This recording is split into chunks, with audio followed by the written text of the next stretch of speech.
Hey, what's going on? What's hip? What's hip? Welcome back to the stream. We're getting back into Phoenix Wright today. Good times, good times.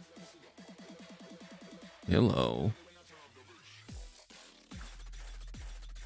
Hi. How you doing? I'm alright. You? Pretty good. Pretty good. Congratulations. Thank you. Thank you. Today was boring.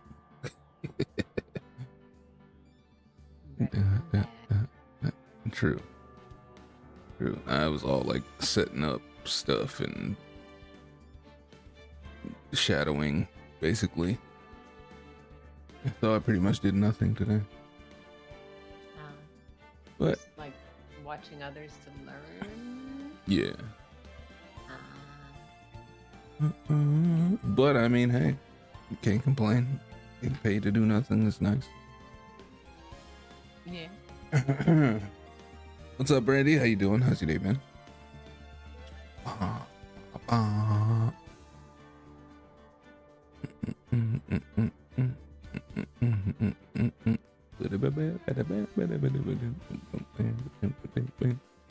I love all the music in this game. It's too good. It is good.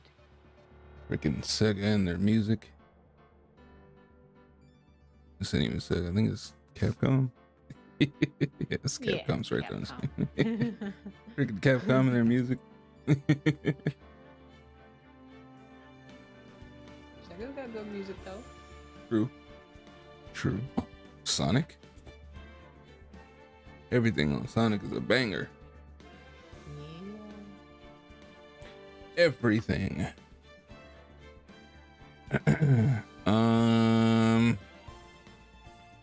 Where did we?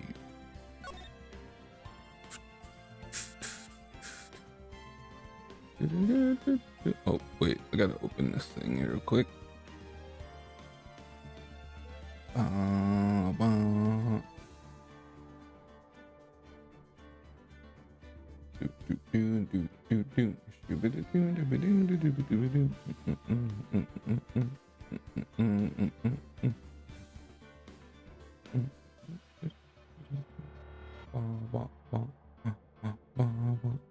Oh god, where am I?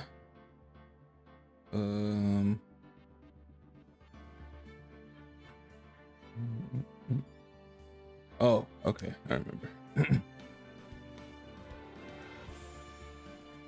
Well, I guess we'll get started and people will join when they join.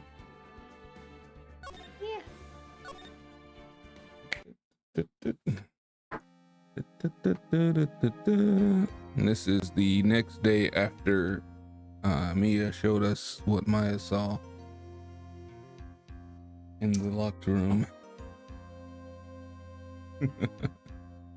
Why do I not even remember what's going on? Oh yeah, the actors. Yeah, the actors. I'm kidnapped. I remember now. Yes. All right, let's see here. All right. I guess I'll do on guard until Ab gets here, unless you want to. You do on guard. All right. Adrian did it? That's what it looks like. Dude, no way. That woman couldn't do anything like that. In court today, there will be a mountain of evidence that will implicate you. Mountain of evidence? I'm certain there's someone out there trying very hard to pin this whole thing on you. Please, Mr. Lawyer. Dude, like I said yesterday, I'm refreshing like a spring breeze, all right? I can't let any sort of scandal ruin that. I understand. Who might this be? Well, it's almost time. Hold on. Miss Maya? Hold please. Okay. I'm just gonna eat a Trying to see if I can see who it is so I can tell you.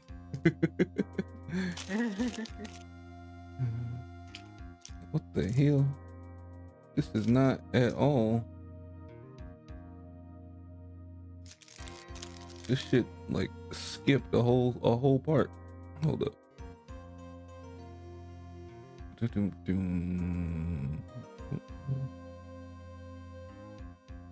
What are you eating? A honey bun. Honey bun. Hell yeah. We like a honey bun. Wait, what? We like a honey bun. Oh, yes. Yeah, I don't know who this is. All right. Hey, I was right. You were. Mia.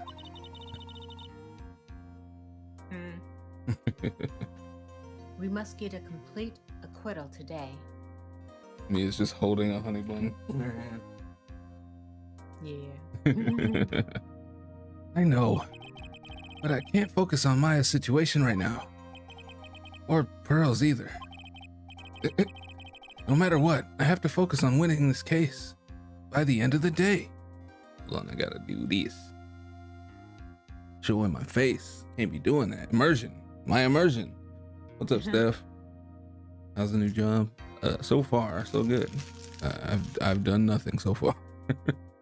Now today was like setting things up, and I just basically shadowed another guy, and you know, just learning little by little. Indeed. Well, let's get going. Beep beep beep. What do? I'm on the help desk, as far as I know. I don't know what my actual title is yet. I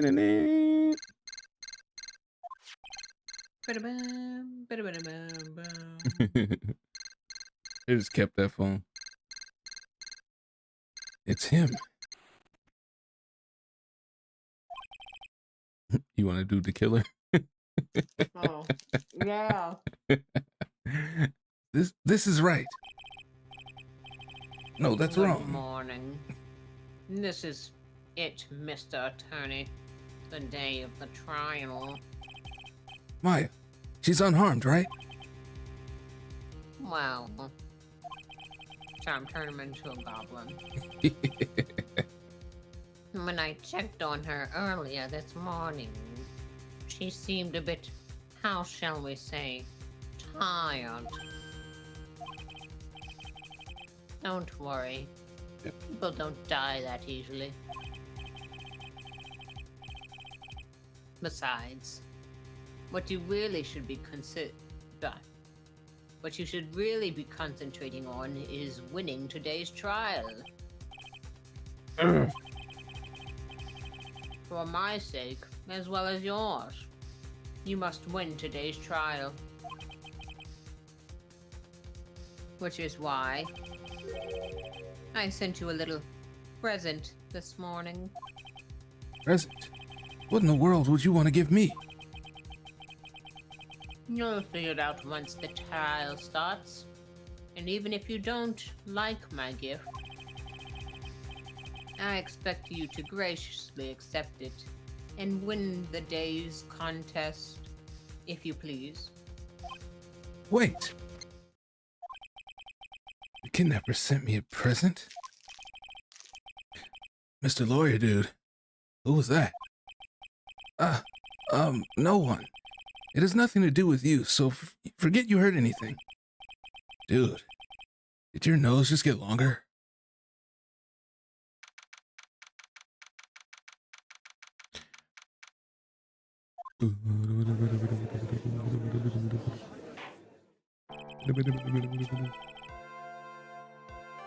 Court is now in session for the trial of Matt Ongar. Are the prosecution and defense ready? The defense is ready, Your Honor.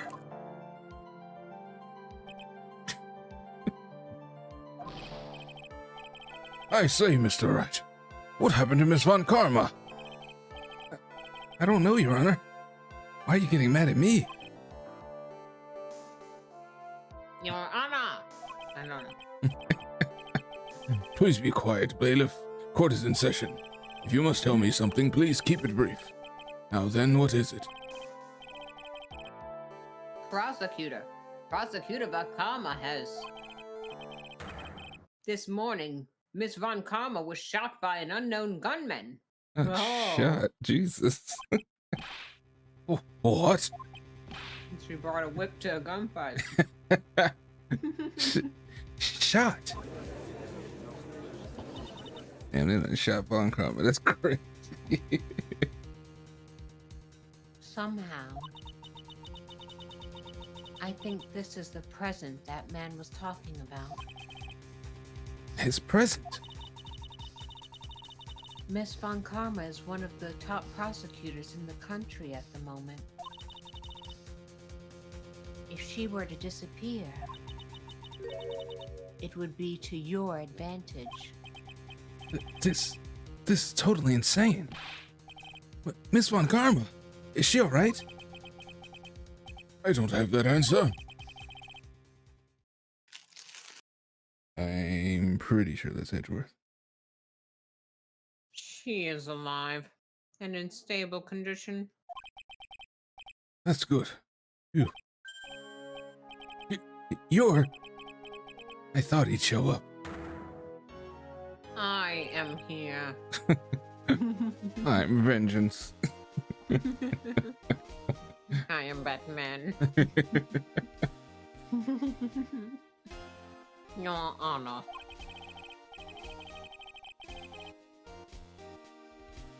Damn it, didn't expect to do his voice. Now I feel like I'm gonna sound like the killer this whole time. Due to the circumstances, Miss Franziska Von Karma cannot appear in court today. Sorry, when I do his voice, I have to look up and I have to look down my nose. Method acting, I like it. I, Miles Edgeworth, will be taking her place. The prosecution is ready, naturally. I see at the witness bench. The witness stand. Miss Von Karma was shot in her right shoulder and is currently undergoing surgery. Luckily, I have looked this case over and am familiar with the details. The prosecution seeks to prove the guilt of Mr. Matt Ungard. The court acknowledges the prosecution. Right. I finally found the answer I was struggling for. Wait. Yeah? I finally found the answer I was struggling for on my long journey this past year.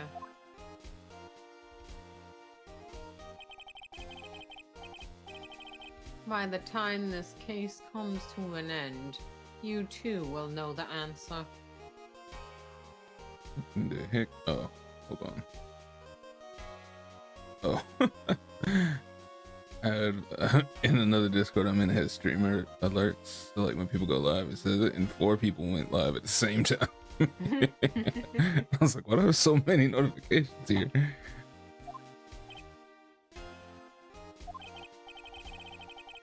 Now then, the prosecution would like to call its first witness. Brandy said it won't be the same without Von Karma using her whip every 5 seconds. Please bring Detective Gumshoe to the witness stand.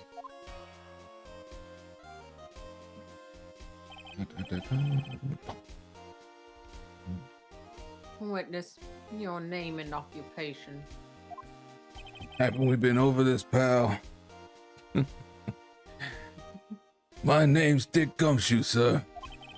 I'm a detective down at the precinct for now. For now. After this trial's over, I'm supposed to turn in my badge, sir. Detective Gumshoe. The prosecution has no need for a depressed witness. Lift your head up and face forward like a proud officer, Detective Dick Gumshoe. Yes, sir. Now, let's have your testimony. If we want to explore the various facts of this case, we must start with that. Get ready, Phoenix. This is going to be one very rough fight. Yeah.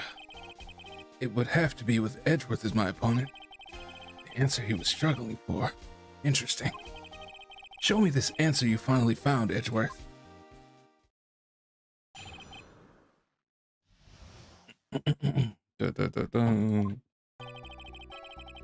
This murder happened after the Hero of Heroes Award ceremony, sir.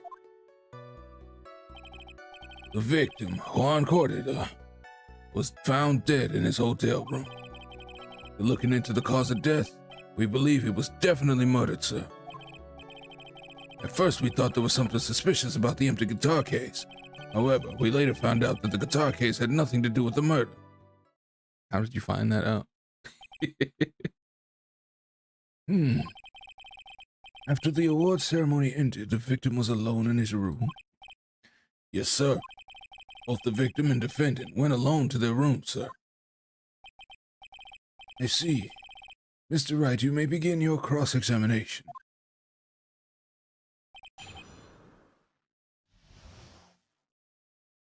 I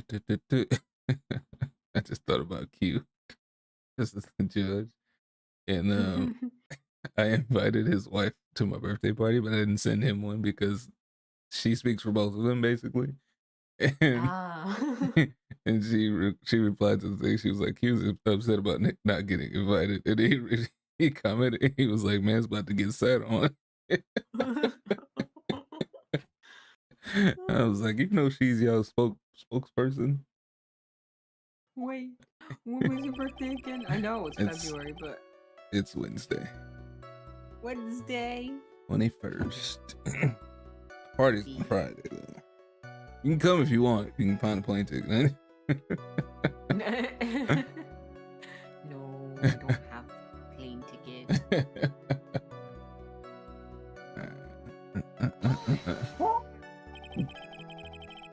Would you please give us a brief timeline of what happened after the ceremony? Okay, pal. The ceremony started at 6 p.m. It ended around 8 p.m. Then there was a short break. A special post-ceremony show was supposed to start in the lobby 30 minutes later. And that's when the victim's body was found, correct? Which is to say, the murder occurred during that 30-minute break period. Please continue with your testimony, Detective. Oh, the person who discovered the victim's body was Adrian Andrews, correct? Yeah. Who is this Adrian Andrews you're talking about? She's the defendant, Matt Onguard's manager.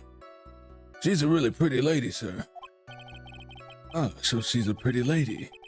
I wonder if she will grace us with her presence. When the post-ceremony show was about to start, she went to get Mr. Onguard. After visiting his room, she next went to the victim's room to get him for the show, sir. I see. And that's when she found the victim's body.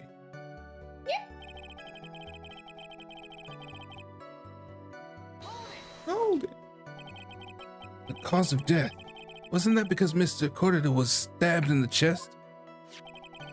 Only a careless amateur would believe something so brainless as that, pal.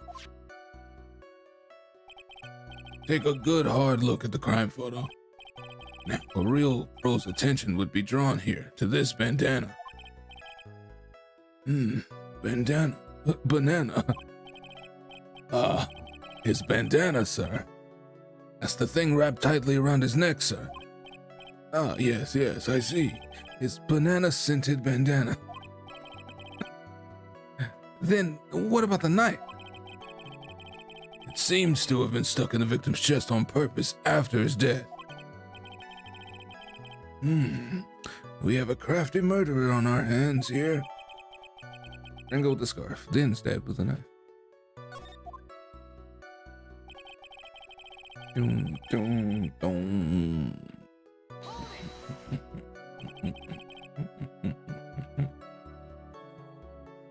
And why did you think that? Because it was empty, pal. The Jammin' Ninja doesn't go anywhere without his bright red guitar, and we couldn't find it anywhere on the scene of the crime. Oh, then how about this theory? A fan really wanted the guitar and did the crime to get it. How's that? We thought of that too, but... What? The only fingerprints on the guitar case were the victims. Only the victims, huh? I see. So much for my theory, then. Empty, there's some water, but only on top of the lid. Bears, Corditos, fingerprints.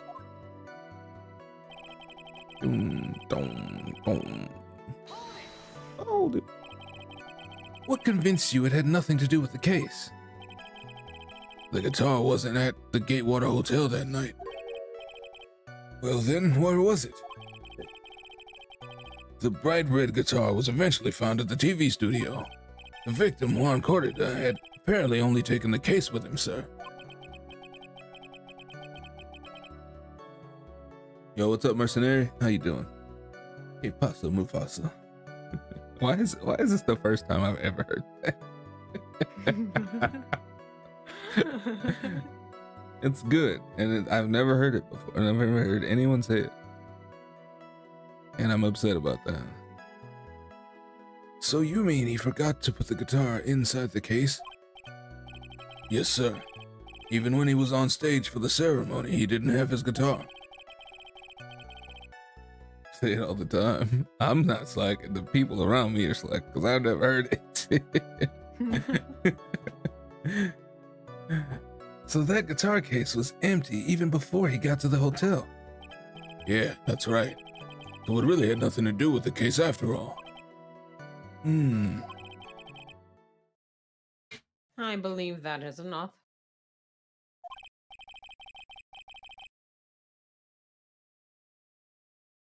First. Yep. Sorry. Thank you. First, the victim was choked to death with his bandana. Then, after the victim was dead, the killer deliberately stabbed him with a knife. Which brings me to my next point. Why then did the police arrest Matt on guard? Because there was because there was reason enough to suspect him. Here it comes. Looks like Edward's back in full swing. Very well. Detective Gumshoe, please testify about this matter. Yes, sir.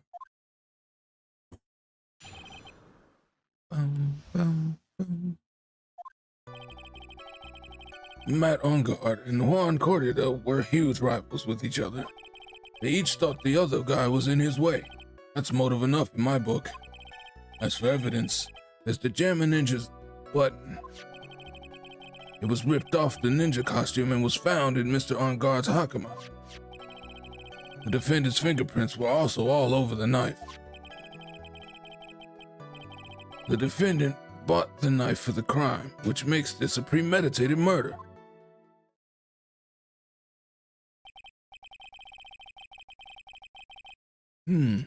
So the defendant's fingerprints were found on the knife used in the stabbing. It was sort of sticky on the handle. The fingerprints came out pretty clearly, sir. In the grip, Gatewater is engraved. And there's this button. That was found in the defendant's clothes, was it? And is this button also covered in blood? Yes. And we know that the blood on it is the victim's blood, sir. What?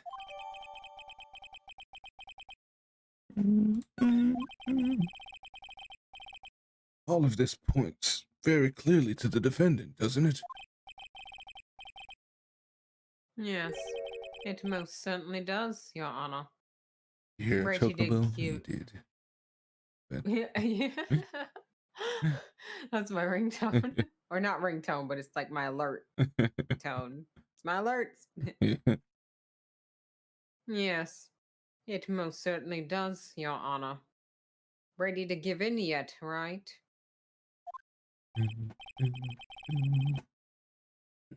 That's the text tone for your cousin. Nice. I'm pretty sure I had that on my phone at some point in the past. I had the Moogle, but it kept scaring me, so like I don't know. It was like the loudest alert I've ever had. It was scared the shit out of me. Damn. I'll find the hole in your argument somehow. You can press as hard as you'd like. Just hurry up with your usual pointless questions.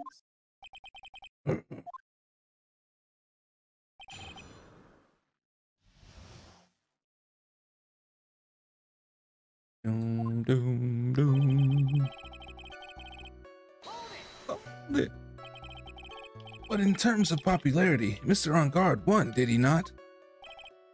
Yeah. But you know what's ironic, pal? On Corridor was always one step behind Mr. On Guard in everything. This year it seemed like he'd finally caught up, ready for the big final showdown. But Mr. Corridor lost the Grand Prix in the end. It is too bad. He must have been pretty downhearted after losing.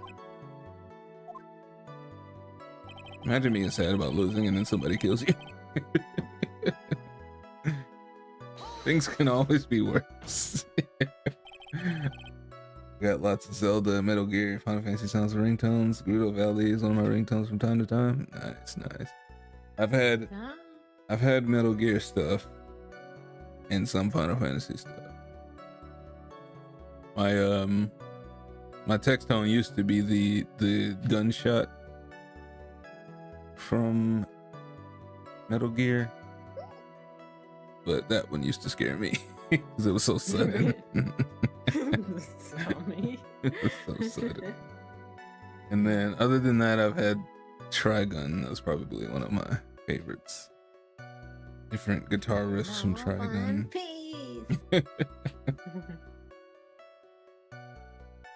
No Zelda. That's a deal breaker in this friendship, it seems. You know, I never did any Zelda ringtones. I love everything from Zelda, especially A Link to the Past. But I never did anything from Zelda. Actually, that's not true. I had Navi listen at some point, but that's like the only one. Wait just 1 second here. Mr. On Guard was beating Mr. Corrida in the popularity polls. Well, yeah, I guess, but... Which means that in the defendant's eyes, the victim was not a rival at all. Which means he had no motive to kill at all. Yes, I quite agree. Well, Detective? It's not... Well, I guess if you put it that way, then yeah. The defendant would have had no motive. Detective, I'm begging you to see why you were fired. No, I'm beginning to see why you were fired. I'm begging. Begging you. Got the Navi sound for voicemails, the gold Skulltula token sound for general text sound. Nice, nice. No, Not you too. Mr. Edgeworth, sir. That's... I look forward to your pension negotiations. What pension? No! Now, detective. Let's continue with the testimony. No, not my poor pension, too. Detective, if you value your money, I suggest you proceed. What money? This man can barely afford instant noodles. Yes, sir. We can talk about my pension later, sir. What about what I was gonna say? Hello, anyone?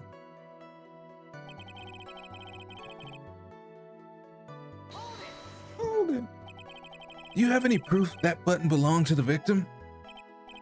Huh? What do you mean, pal?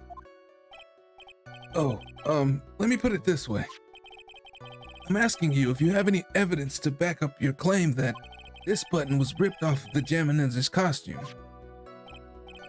Huh? Can't you tell by just looking at it? No. And the victim's blood is on it.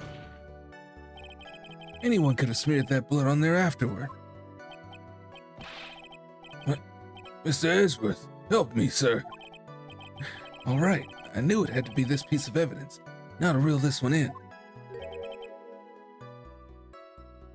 Thread. Huh? The button was attached to the costume by thread, obviously. And that thread snapped when the button was torn off. If you match up the ends of the thread on the costume with the thread on the button, it's a perfect match. Yeah, that's it. They were a perfect match, pal. Ugh. That's Edgeworth for you. Never misses a beat. Boom, boom. Hold it. When was this button found?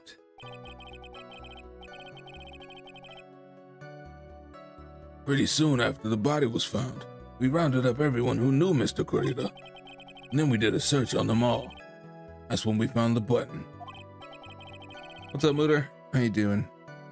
Murder? So, but it was almost immediately after the murder. The police didn't have the free time. Nope. Yeah. The police didn't have the free time to lollygag. Lollygag. The police didn't have the free time to lollygag and play tricks, unlike some people. Hey, what is he trying to say about me here? You be good? And hopefully your day's been good. Let me know if you want to come do some voices. Hold it. Were the fingerprints arranged on the knife? Huh? What do you mean, pal? By examining the fingerprints, you can determine how the defendant held the knife. For example, did he hold it normally or overhand? Oh, is that what you meant? Well, we didn't actually think of that. I can't believe the bumbling of this department. You can't? Hopeless. Were you paying attention to the testimony, right? The defendant's fingerprints were all over the knife. There's no way to determine how the knife was held at the moment of the murder. So was the defendant the owner of this knife then? Doesn't even matter if they said that the knife was put in afterwards.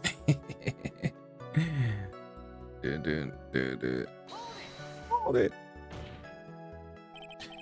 There's no way this was a premeditated murder, even if he bought the knife. Sorry, pal. This isn't some pocket knife. It doesn't fold, so it's not great for walking around with either. Well, this is not good.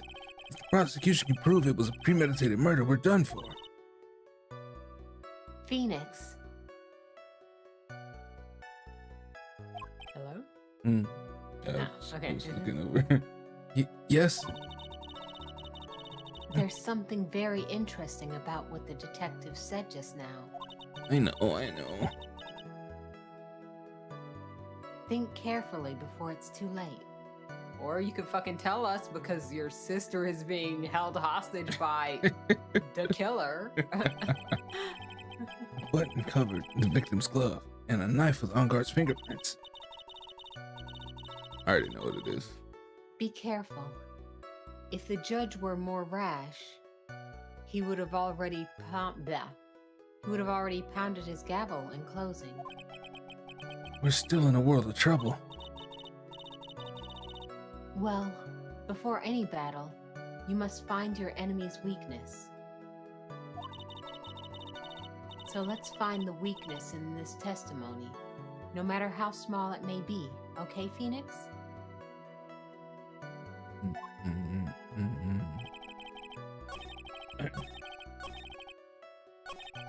I knew this one without cheating. Yeah. Although I checked to make sure.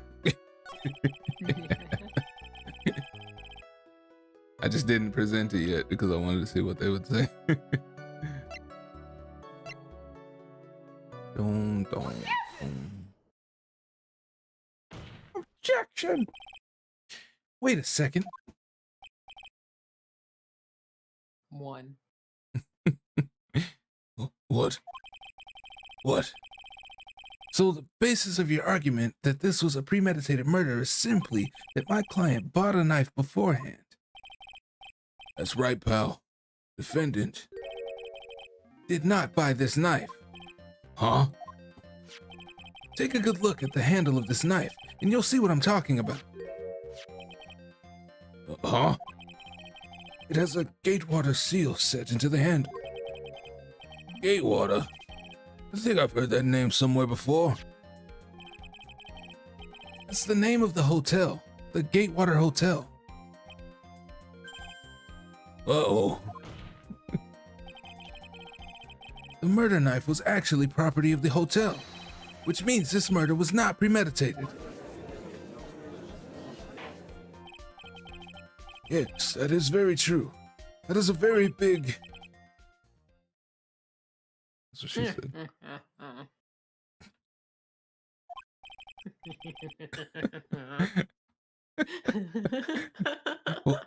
What is it, Mr. Edgeworth? I'm sorry, but the defense is simply too careless. What?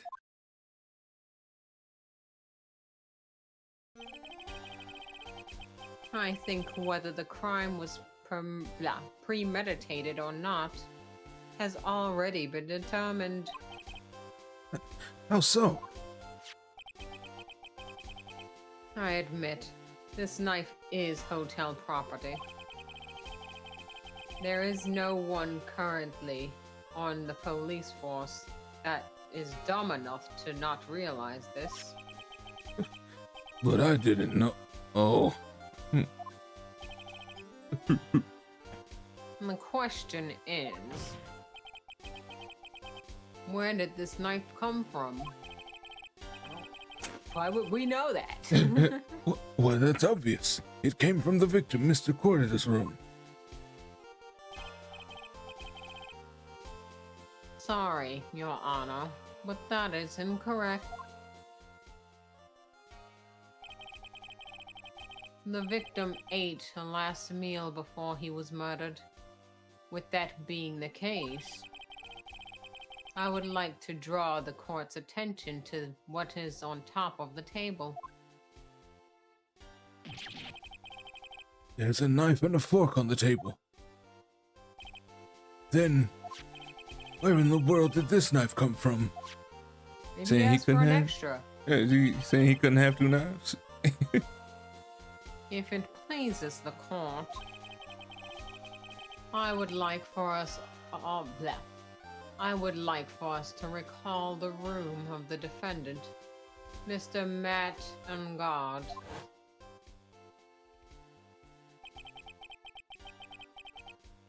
Especially what was on top of his table.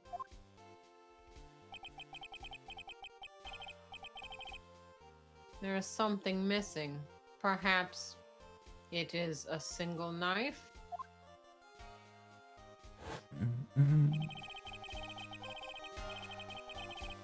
We investigated the leftover dishes for fingerprints, and while we were investigating, we came to the conclusion that Mr. Matt Ungard's knife was missing. Mr. Ungard had gone to the victim's room with the knife he had used during dinner. Why would he carry a knife on a visit? To kill, of course. And with that, I believe the prosecution has proven this was a premeditated murder. No. Amazing, Mr. Edgeworth. Absolutely brilliant. A brilliantly clear deduction. But he was dead before the knife was put in him. Right. Why would someone plant evidence Right. of them killing someone? It seems like Edgeworth had this planned from the very beginning. This must be one of those traps, and I just walked headlong into it. A murder weapon with fingerprints and a button from the victim's costume. There is quite a sizable amount of evidence here. I can safely say that any further deliberation is a waste of your honest time. Although, I wouldn't mind if the defense were to present evidence not yet shown to the court. Evidence not yet shown. He means evidence that the court hasn't seen yet. In other words, new evidence. I mean, Phoenix is dumb, but he ain't that dumb. What does the defense have to say about this, Mr. Wright? Well... Phoenix. The judge is favoring the prosecution right now. If we answer with something wrong here...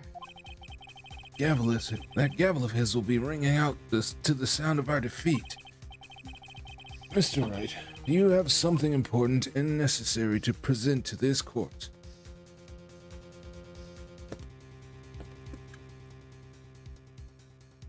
Yes. There's only one right answer to this.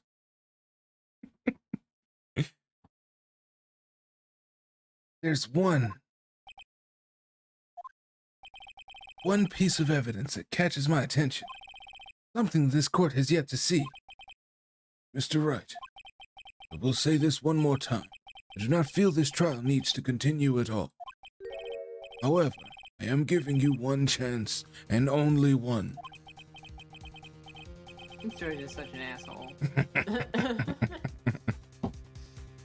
What the judge is saying, right, is don't try pulling one of your usual bluffs here. I messed this up. It's curtains for all of us. You may now present one and only one piece of evidence. Now then, what is this important evidence that you must show to the court?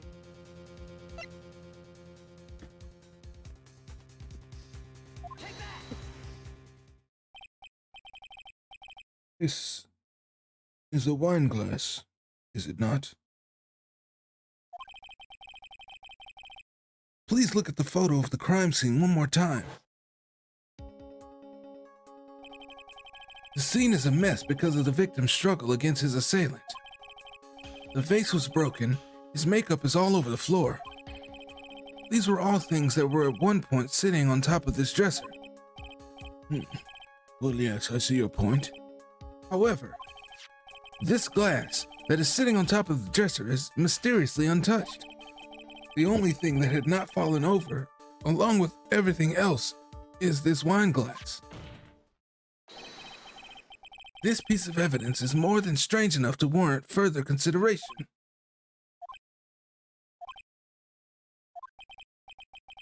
Well, what do you all have to say?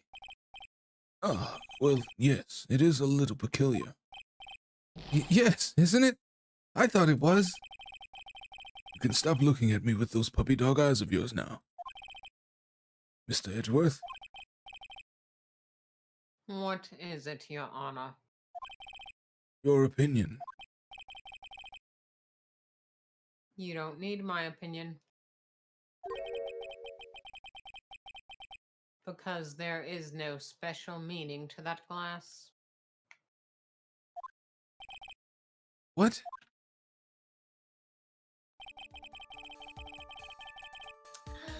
Jeez. Hi, jeez.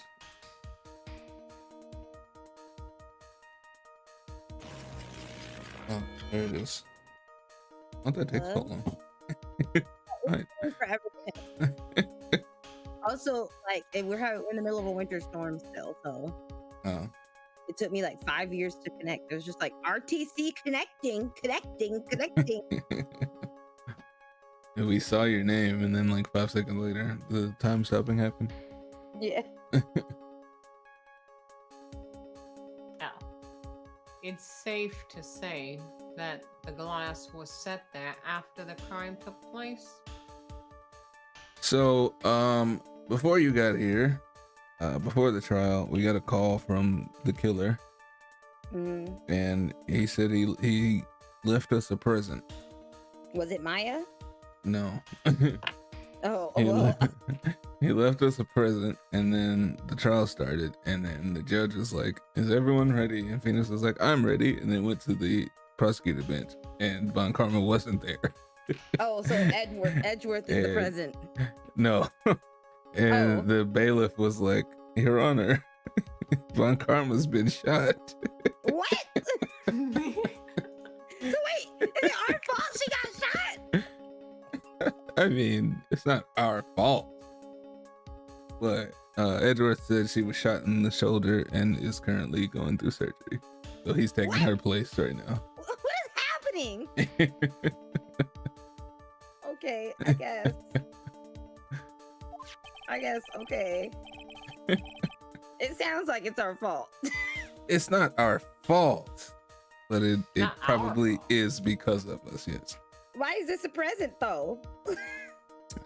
I guess he thought it'd be easier if we didn't have to deal with Von Karma, I just feel because she's the Edgeworth- top prosecutor. You No. may as well have shot the judge. Yeah, right. Exactly. At least he didn't shoot Gumshoe, all right? I mean, she's a top prosecutor because she whips people to believing her.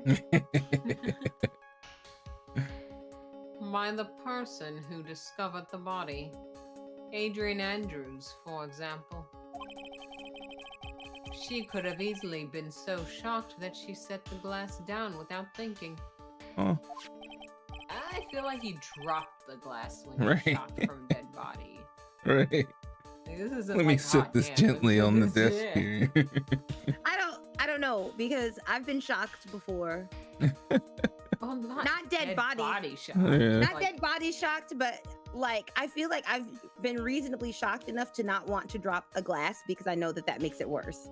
Like, or I would be like so shocked that I'd be like, huh? Let me like because you set it down for I stability mean, too. I The- feel like you would at least still spill a little bit. Like, you know, Yeah. I can understand spilling a little bit, unless it spilled only on their hand and not on the floor. I guess. Because that happens to me a lot too, where it spills only on my hand.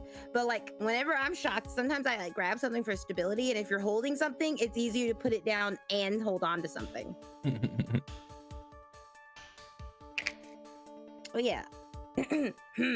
That does sound very plausible, Mr. Wright. Miss Andrews really have set that glass down without thinking?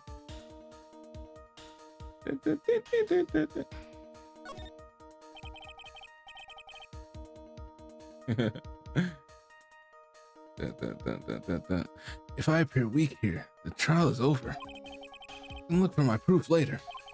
For now, I should trust my instinct and point with certainty. Later, Point they're with always gonna look for the proof now. They're always gonna ask you to do it now.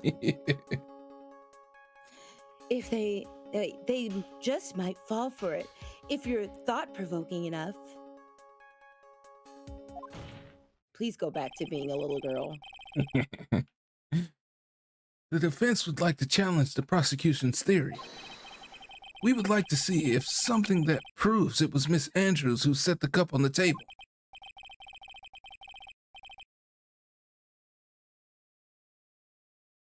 You've turned the situation on its head yet again, as usual. Mr. Edgeworth, you have any proof to back up your claim? There's no way he has any. He's just bluffing. Don't you dare tell me he dusted that shit for fingerprints and still the glass was perfectly sitting there. No, that's just impossible. Unlike Mr. Wright, I never say anything unless I have the evidence to support it. What?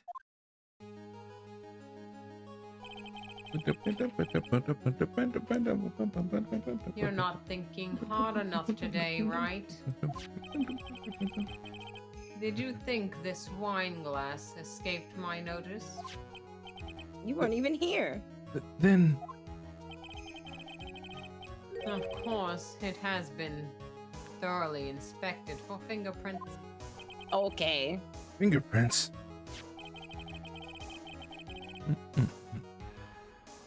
There were only one set of fingerprints left on this wine glass. Only one? Well, whose were they? They were not the victims nor the defendants. Rather, they were of one Adrian Andrews. What?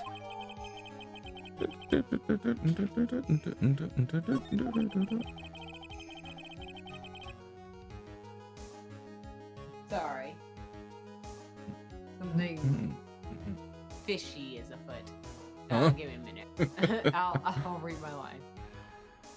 That is why I said that the person who had discovered the body had left it there. Are we done here, Mr. Wright? Never. Can't believe I fell into another trap. Miss Andrews was probably holding the glass when she went to see Mr. Corridia. Hold on. But it's tomato juice, right? Yep. They didn't have tomato juice in their room. Right. He only had it in his room. So how could she go over there to see him with it already? She saw him dead and poured her a wine glass of tomato juice. That's what it sounds like. Like, what do you mean? She already had it when she went to see him. No, she did not. They were eating steak in the other room, okay? They had steak. And he had steak too. But they had steak, not tomato juice. He had steak and tomato juice. I mean, wait, okay, she found the body. Right. Why is she not the fucking suspect? You know? Especially after they've just said that they know that the knife was stuck in later. Yeah. Especially because she didn't have tomato juice in her room. Okay. But upon seeing his dead body, she was stunned and set the glass down on the dresser. What you just said makes a lot of sense. Not really. No, the fucking don't.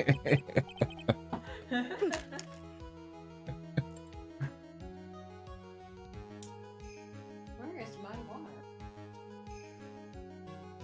I'm looking for my water. I thought you said my wand, and I was like, damn, why are you on it? You Imagine. got a wand? Are you my fairy godmother? No. While she's looking for her wand, everyone in chat, stay tuned. 11th Pluto album coming soon to Spotify and Apple Music. I don't know about that. That's I mean, crazy. that'd be cool though.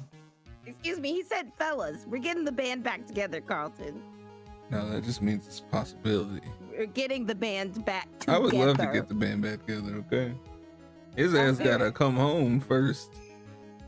Well, Oh, I that don't should be know the where my title of water your is, album. But I'll grab water whenever you go. The title of your album should be Homecoming. But I have my Gatorade. You have what? Oh, Gatorade. I have a Gatorade. So. I will be going to get a beer in just a minute, so. Okay. Tisk, tisk, tisk. Now do you see right? You can't change any part of my scenario, as it explains everything all too well. Oh, I've thought long and hard this past year about what it means to be a prosecutor. And from here on out, I will show you the answer I have come to discover. Wait a second. Mr. Edgeworth. I think the prosecution has proved enough evidence for me to enter my verdict. Unfortunately, I cannot allow you to pass judgment yet. The prosecution has yet another witness we would like the court to hear from. another witness. Yes. Bailiff, please bring in the next witness. All right, I'm gonna go get a beer. I'll be Grab right my back, water. and then we'll see who the next witness is. Okie dokie. Oakley dokley. Oakley dokley.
All right, I'm back.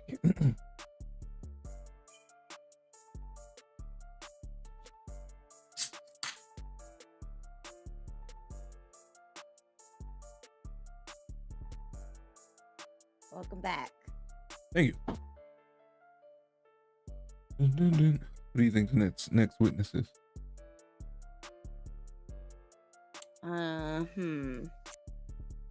I don't know. He said bailiff bring in the next witness, so it has to be someone that's in jail already. No. The bailiff always brings a witness in. It has to be someone who's in jail already.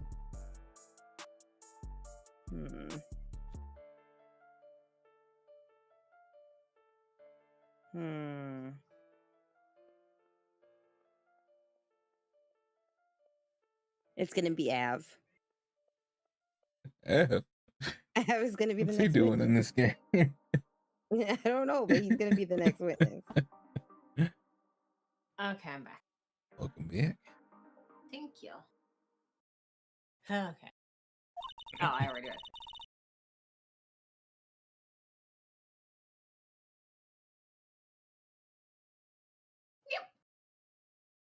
What in the world is Mr. Edgeworth thinking?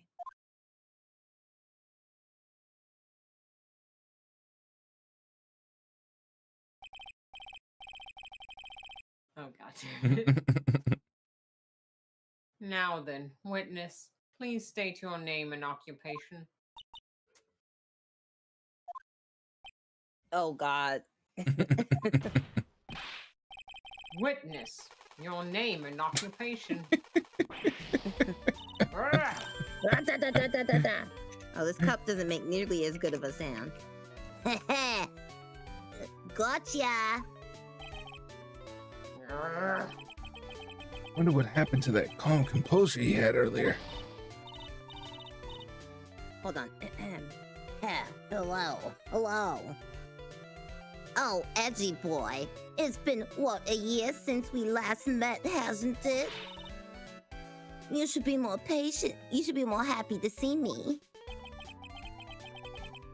I saw the report with her testimony, but who knew that under that helmet, it was the Wicked Witch of the witness stand. I tell you, this time I know what I'm supposed to do. So today I'm gonna tell you anything and everything. Even things that don't have to do with that terrible crime. Miss Witness. Wait, Carlton, can you take over the judge? Sure. Miss Witness, that terrible crime is all the court needs to know.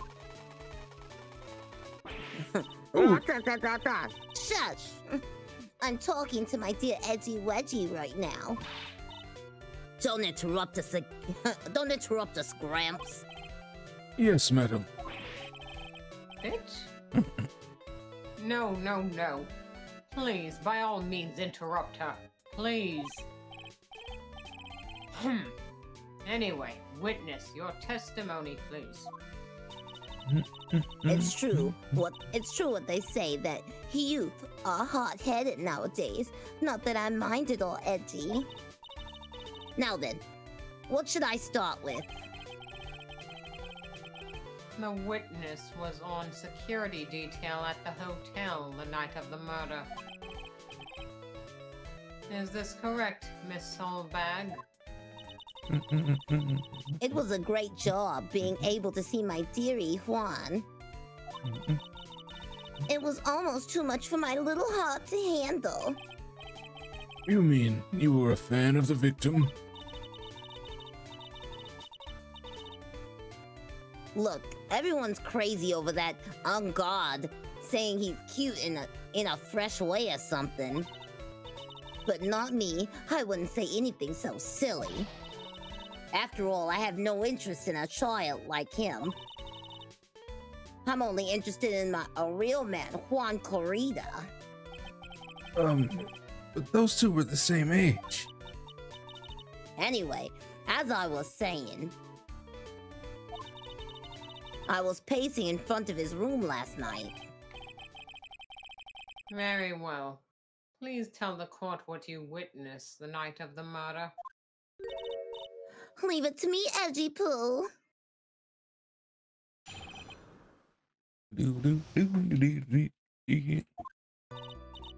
Anyway, after the ceremony, I went to pace around in the hallway in front of his room.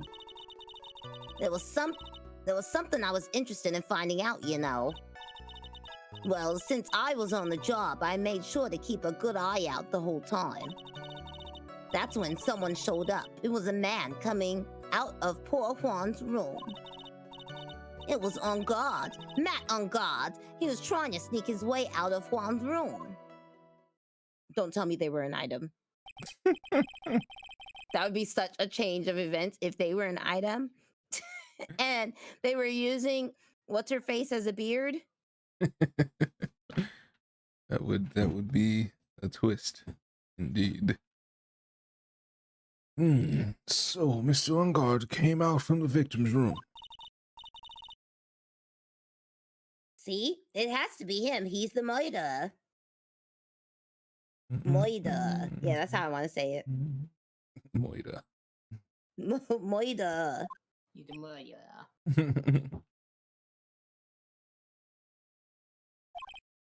I see. Well, Mr. Wright, you may begin your cross-examination.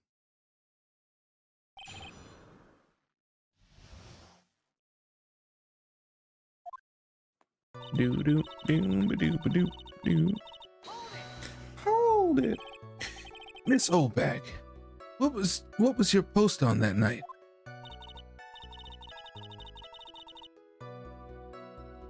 The lobby. I was supposed to help set up the stage for that trifling show. But I refused to help. I'll have you know. No. Oh, no. No. But I refuse. Fuck! Don't turn old British. Don't turn old British. Well, but I refused to help, I'll have you know. It was for the lead-headed samurai show. Lead-headed. Lead-headed, you're right. It was for that lead-headed samurai show. Fuck. Hold on. I got this. I got this. Just let me take the lid off this cup. I even took out a few of the nails. It's pretty good, actually. Thank you. It's a really big cup. It's like a 30-ounce cup. Maybe it was a good thing the show didn't go on. Besides, that manager with the glasses seemed to be working hard at the time. At it without me, sorry. So I thought I'd take a break and spread my little wings. And that's when you went to hang around the victim's door. I'm like trying to put a lid on a cup, so I'm like half reading, like, let me line this lid up correctly. Something you were interested in. And just what was that? It's not some little thing I can just go around telling everyone, you know. It's top secret between me and Juan. Muda said, why they call her Old Bag? That's her name. That's her name. Her name is Wendy Oldbag. And and Edgy Poo, of course. Mr. Edgeworth, what is this thing she was interested in? I have no idea. I despise gossip, Your Honor. Gossip.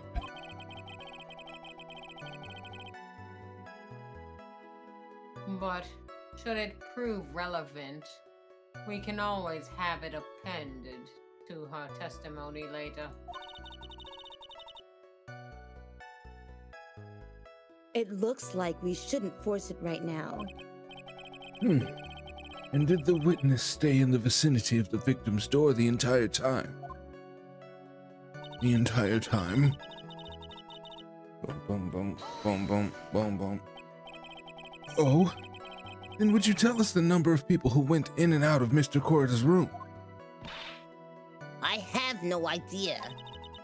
I wasn't born, so I could count things for those who didn't pay attention in class. That's why ever since I turned 20, I quit keeping track of how old I really am. Yes, well, that would explain why your age was not included in the report.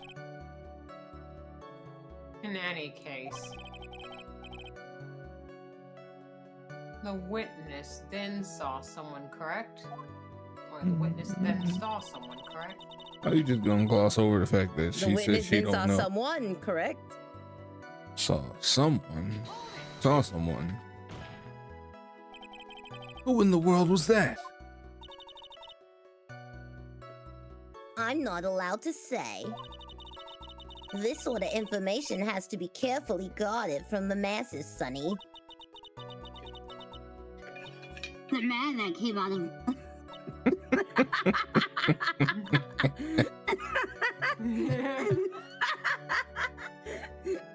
The man that came out of Juan's room. He was. Yes, he was. I'm too scared. I can't say his name out loud. Oh, what I wouldn't give to have Francisca's whip right now, right about now. Well, I guess I can tell you, since he was such a bad boy anyway.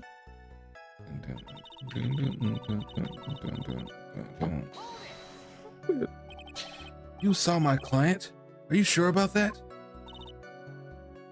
Yes, see? You say. You say.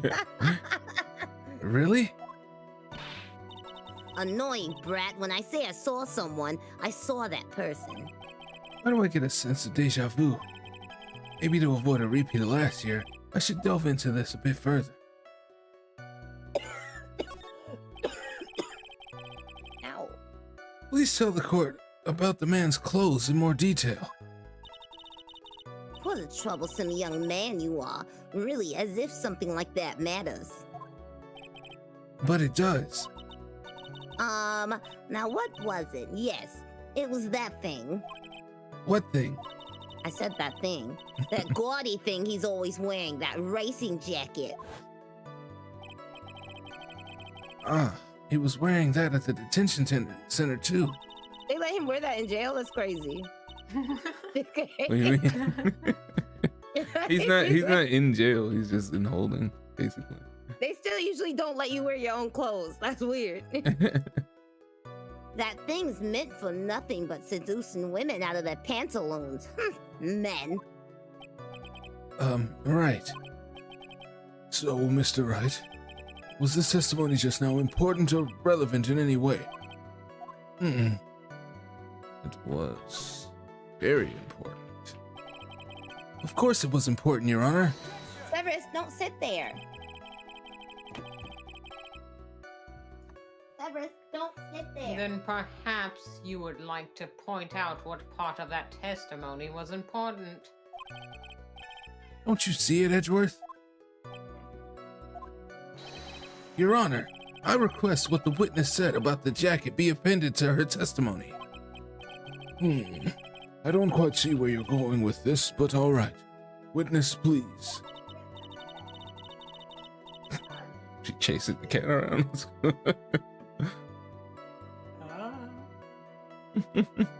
Okay, hold on, I'm back. Sorry, my cat was trying to sit on something, but I know it's my mom's and my mom's allergic, so I'm like, don't sit on that. I don't run and take it. I was like, I don't know what this is, but you can't put black things down. You know he sits on those things. I don't know what's wrong with. I don't know. Cats should keep trying to camouflage with stuff. Like, he's too black. Stop sitting on black things. It's creepy. I can't find you. Ah, well, I don't like to wait. Oh, yeah. Oh, well, I don't like to badmouth anyone without reason, but if I must.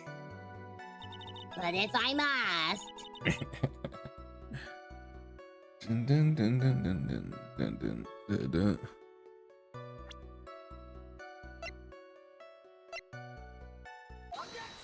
Objection! Miss Oldback. What? Don't say my name for no reason. Do you know what this is? Ah, it's a button number 2 off the Jammin' Ninja's costume. Now I know she's an obsessed fan. She identified it in a single glance.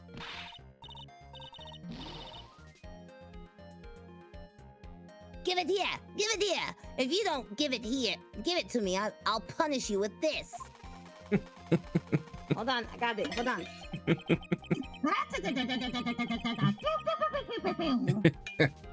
Wow, he really is a diehard fan to want a button covered in blood. Hell yeah. This button was discovered on Mr. Onguard's body during a full-body search. See?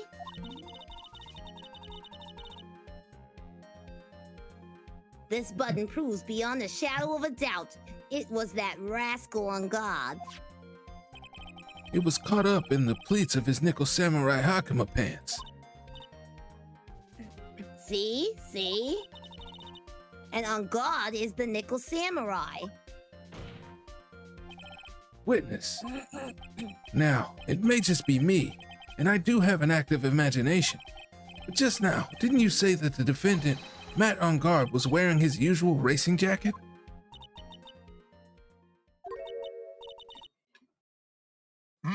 I'm sorry. I'm so sorry. Sorry that you judge people based on what they wear. If I wore the trickiest thing, but instead I have to put up with a ridiculous looking outfit for this age, this outfit is hideous, right? Shit. It's so heavy, I wear something CDs. Dream alive, understand? Now take a look at this mirror. Your clothes are about as interesting as a documentary on curling. You should take it right. You almost had it that time. You almost had it that time. I almost had it, and then she switched to having the helmet on. I was like, oh my god. Then when she took it off, I was still in it. So hard. just hung still there for 1 second. So what you saw in actuality was not Mr. On Guard, the man,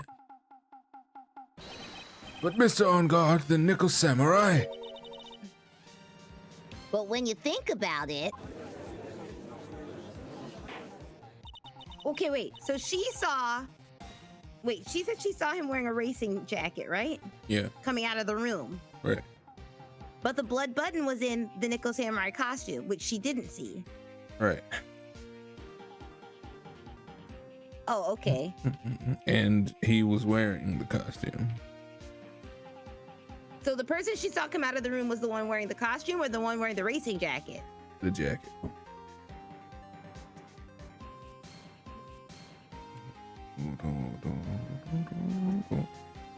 Okay.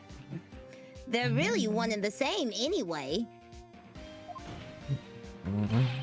Miss Olbeck, this is a very important point we're talking about. Edgy Poo, don't you think so too? Well, it might be something worth considering. You better stop wagging that finger. Just say it's important and agree with me for a change. Witness, think carefully and try to remember as much as you can before you testify. Ah, all right if you insist. Should be the one sighing, not you.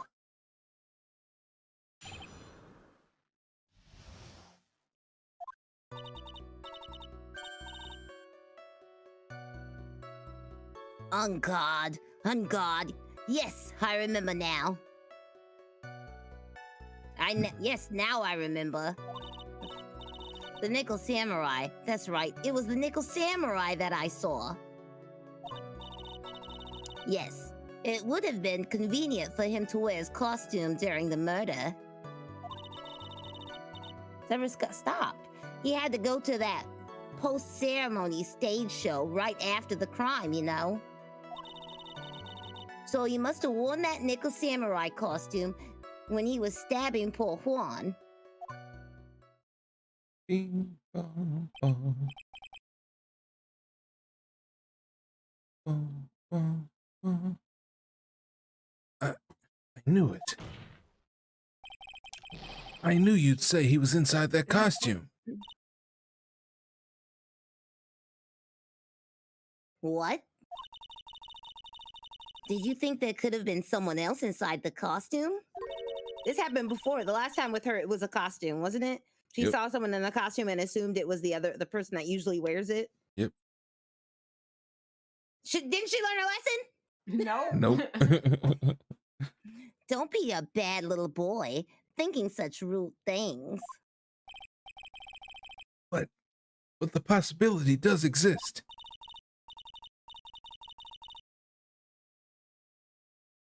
Ah, youngins today, I told you, there's no way it was anyone else. Do you know that? Because I said so. And that's what I say is the truth. At least she's just as delightful a witness as she was a year ago. Mr. Wright, you may cross-examine the witness.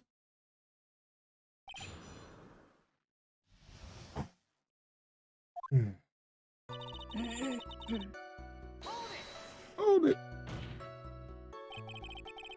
Would you please get on with your testimony? Watch your language, young man. What sort of tone is that to take with an elder? My youthfulness isn't what it used to be, so you should forgive me for everything. If you keep on barking at me like that, I'll start singing at the top of my lungs. What? A striking figure by the sea, standing all alone is he. He's the Nickel Samurai. He's actually singing. Someone help my poor ears. Mr. Edgeworth, can you please do something about this racket? Witness, I'll give you a piece of gum later if you'll be good and stick to just the facts. Okay, you promise, right? Right. I'll be sending the bill for the chewing gum to your office at a later date. Remind me to send you a thank you note later too, Edgeworth, old chum. Wright deserves it for pretending he's dead. Be a little more careful with your testimony, please. Not too long ago, you said he was wearing his racing jacket, and now he's not? Not too long ago? Then let me ask you this. When you were itty bitty, what was your grand dream? Huh? What did you want to be when you grew up, whippersnapper? My dream, huh? Well, I wanted to be Judge Wagner, hero of the public's court. So what?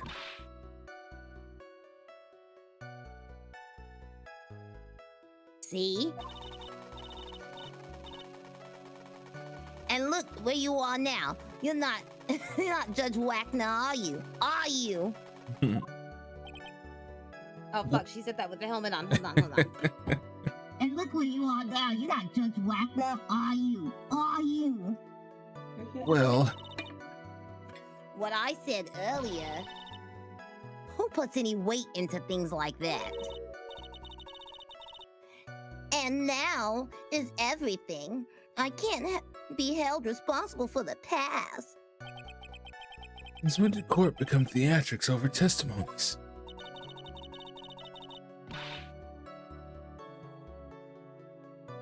All that matters is that young man was inside the costume. Isn't that enough?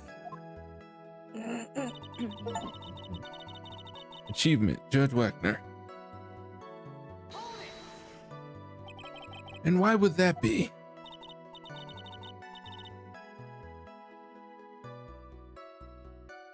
That way, no one could see his face, of course. But there's still no advantage for him that I can see. In fact, you would think the costume would make him stand out all the more.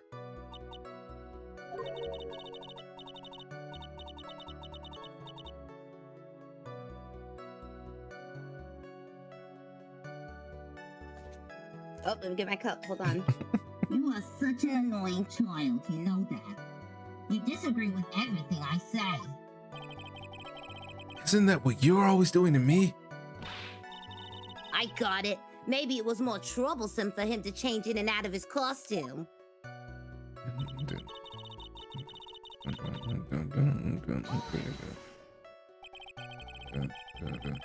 Was there anyone else scheduled to appear at the post-ceremony show?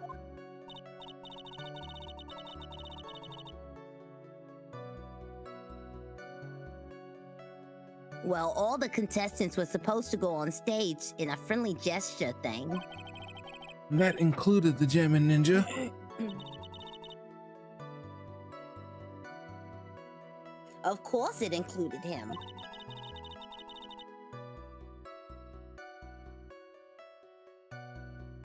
That's why, when Mr. On Guard came out of Dear Juan's room, I didn't give it a second thought. I see. Well, anyway,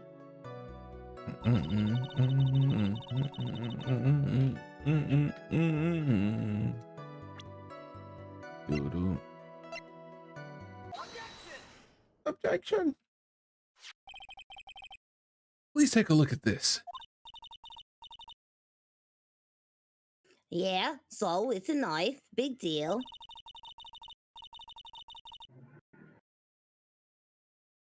If you're trying to scare me with that, I'll have you know it won't work. Oh no, that's not my intention at all. That's the knife that was used in the murder, correct? Your Honor, you know why this piece of evidence is important to this case? You don't even have to ask, because the defendant's fingerprints are on it. Is that what you're driving at? That is exactly what I'm driving at. What are we driving at? In whose car are we driving? If Mr. On Guard was really in the Nickel Samurai costume at the time of the murder, then it's impossible for his fingerprints to have been left on this knife. Actually, he would have wiped all previous fingerprints on this knife right off.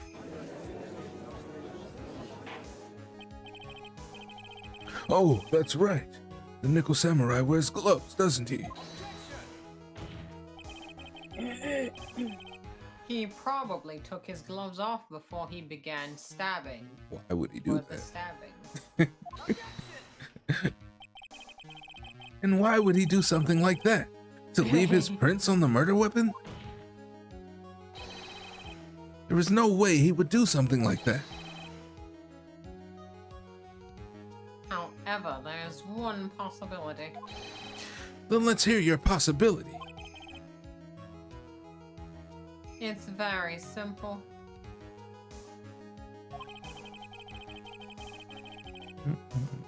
The defendant went to the victim's room while in costume as the Nickel Samurai. At that time, the defendant held no intent to murder. He was probably just going to relax and talk with the victim about his stage show. Which is why he took his gloves off. But the murder still did take place. It's well known that there was bad blood between the defendant and the victim. Yes, I've heard that before. Well, Mr. Wright, what do you have to say about Mr. Edgeworth's theory? So let me get this straight. Edgeworth's theory goes like this. When the defendant went to the victim's room, he had no intention of killing him. Now, up to this point, are there any problems with his theory? It is a contradiction. Is there? This theory contradicts something in an earlier testimony. What are you... Blah. I almost said gabbling. What You gabble are you- gabba. What are you babbling about? Now, for argument's sake, let's suppose Mr. On Guard was the killer. If that's the case, I think it's impossible for the killer to have gone to the victim's room without intent.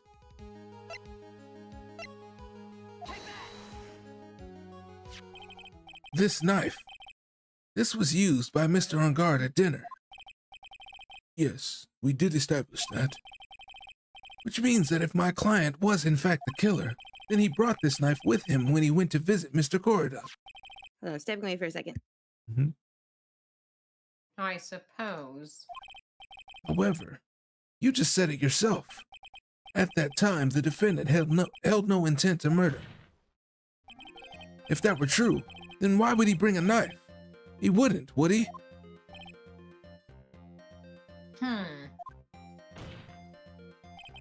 Which means, Mr. Edgeworth, your theory was flawed from supposition 1.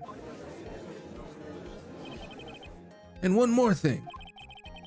If the murderer was wearing the costume at the time of the murder, then there should be glove marks left on the knife.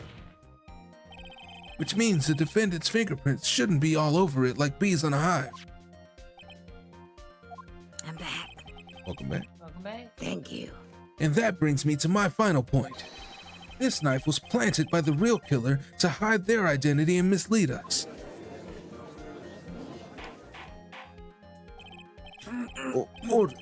Order, I say. Order in the court. Was this knife really planted by the killer? Why would the murderer do such a thing? To hide the murder method. to hide the murder method. It's to frame my client, Mr. On Guard, of course. To frame...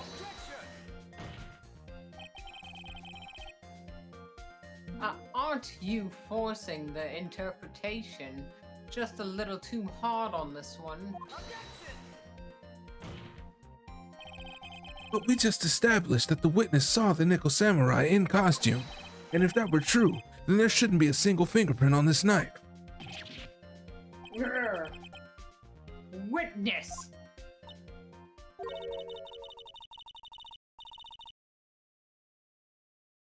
Look, I've made your life a tiny bit more difficult. Looks like I've made your life a tiny bit more difficult, huh, Edgy Poo? Witness, did you or did you not really see the Nickel Samurai?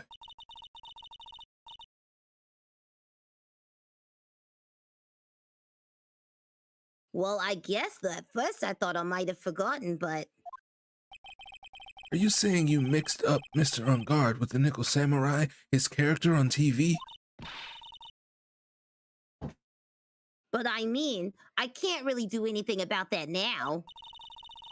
Look, I was waiting around in front of their doors because, well, I wasn't waiting around for the Nickel Samurai, that's for sure. She wasn't waiting for the Nickel Samurai.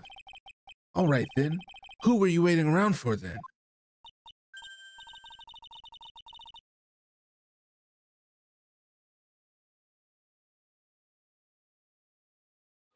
That's top secret to anyone outside of security.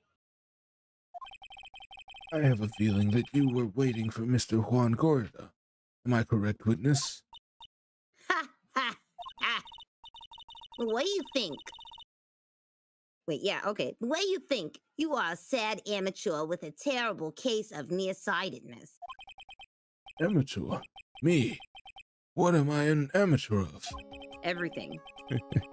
So Obak was waiting around in front of the victim's room. But it doesn't sound like she was waiting to catch a glimpse of Mr. Corda. Maybe. Phoenix. Maybe the old bag was... Okay, bitch, you don't have to call me an old bag, okay? She separated the words too. Yeah, She didn't say old bag. He called her an old bag. That's crazy. Maybe the old bag was waiting around for that person. If it's who I think me is hinting at, it's certainly possible. Miss Oldbag, you were waiting for this person to come out of the victim's room, weren't you?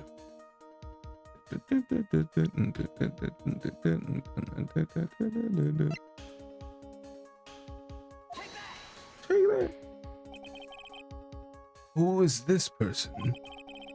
This is Adrian Andrews, Mr. On Guard's manager. But why would the defendant's manager be in the victim's room? He said he didn't pay attention to rumors before. Well, we showed him that article, I think.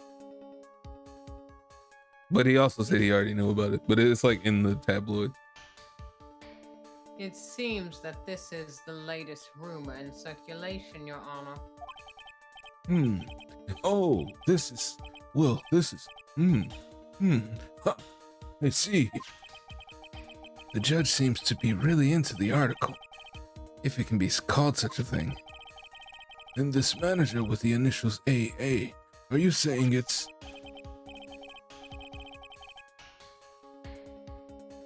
Adrian Andrews, without a doubt. The witness thought so as well.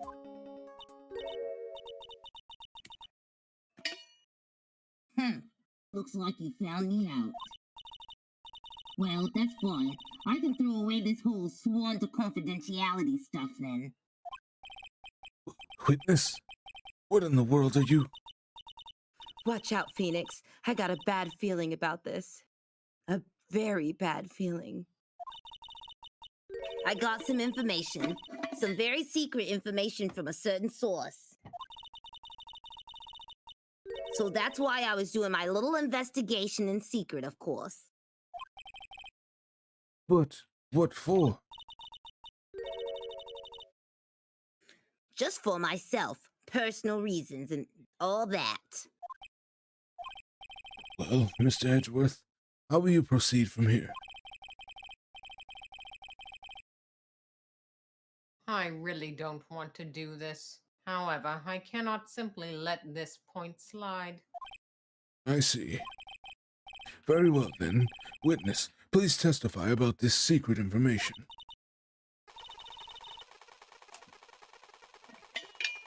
Get ready. This is going to take the wind out of you youngin'. I'm sure we're all capable of handling this. Really, it's not like we're 10 years old. In comparison to her, you probably are. That on God was an evil man. An evil, evil man. One evil, evil man. To be exact.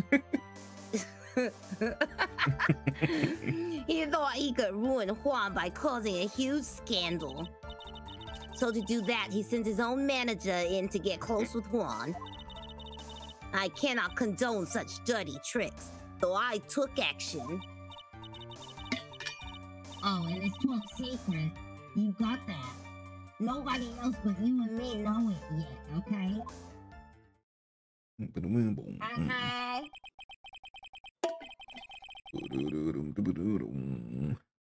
The defendant sent his manager.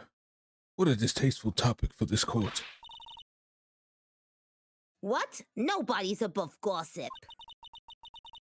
And isn't there a saying, the truth is never pleasant?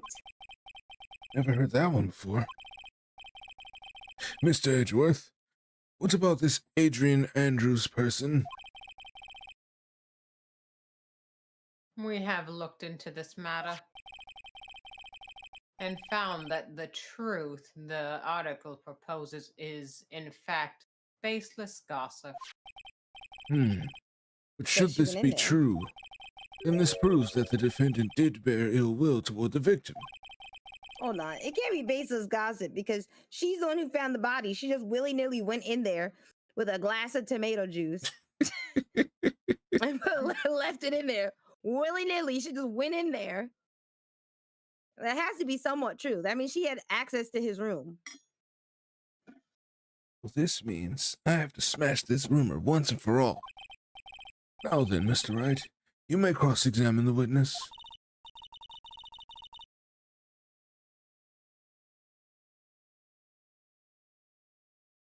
Be careful. The old bag seems rather excited now. You're wearing children's clothes, ma'am. She is a children right now, okay? Sorry, I'm wearing children's clothes, ma'am. How you gonna call someone else old just because you're wearing a space uniform? That's right, on God is nothing but your average foul-blooded youth. Well, as the old saying goes, you've got to burn old bags with fire. What? It's time to fire up the afterburners and hit the highway to danger zone. Bruh. Y'all are some haters. Sheesh. Hold it. You can't say something like that without proof. That's just slander. But it's true, that woman was getting intimate with poor Juan. Look, it says so right here, doesn't it? Manager to the stars, Miss A.A. But the name of the magazine this came from is Gossipland. What? Are you saying that gossip is all just a pack of lies? What do you know? I suppose next you'll swear to me that the news is 100% truth. I mean, the news is not 100% truth either. Honestly, Sonny, you can't discriminate between the news and gossip. Yes, discrimination is bad, Mr. Wright. Discriminate? When did I do anything like that? Anyway, on God will never get me to say touche. What? You know, on guard, touche. That's so stupid.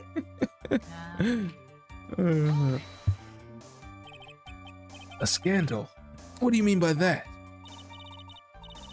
You're a dim-witted one, aren't you? I can't believe you don't know what a scandal is. It's a popular TV show starring Kerry Washington and written and directed by Shonda Rhimes. It came on ABC for many years before it got canceled. Honestly, what are they teaching you kids in middle school these days? No, I wasn't asking what the word scandal means. Even I know that much. Well, that on God thought he could own a monopoly on popularity. On God. Touche. You don't have any proof that Mr. On Guard did any such thing. You must be suffering from a shock. The shock of hearing the truth. And now, since you're in so much shock, you can't do anything right. Why didn't they just ask Andrews about the scandal? We did. I just asked her. Oh, what did she say? He lied. And then She said we not fucking? She admitted to us that she got close to him to try to find the suicide note or something of the other lady. Oh, okay. But that was about it. And she asked us to keep her suicide attempt a secret or some shit. Oh, okay. Yeah, I remember that part, but so they not fucking? She did admit to getting close to him, but we don't really know to what extent. So they fucking, okay. Maybe. Either that or him and on guard are. I'm still standing by that. That's my theory. You're right. I can't do anything, but boy, do I wish I could do something about you. All right then, Sonny. Show me what you've got. Can you show me proof that On Guard didn't bear any ill will towards Juan?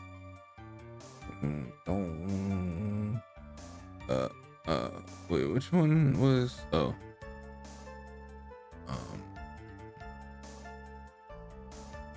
I don't think we have anything that shows that. I don't have anything to offer. See? Just as I thought. You were lecturing me about saying something without proof. You've just given me a free pass to say whatever I want, wherever I want, silly boy. Me and my big mouth. That's the way the cookie crumbles, for you anyway.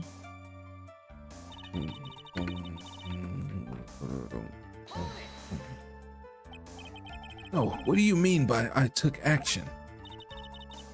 Like I already told you, I was lying in wait close to the crime scene. Once that slimy woman came out of Juan's room, I was going to capture her and teach her a good lesson, something you youngins need. You were going to teach her a good lesson?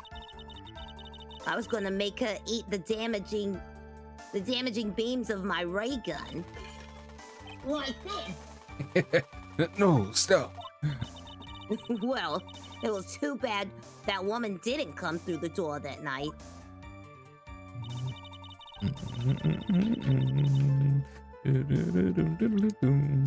That's not true that no one else knows.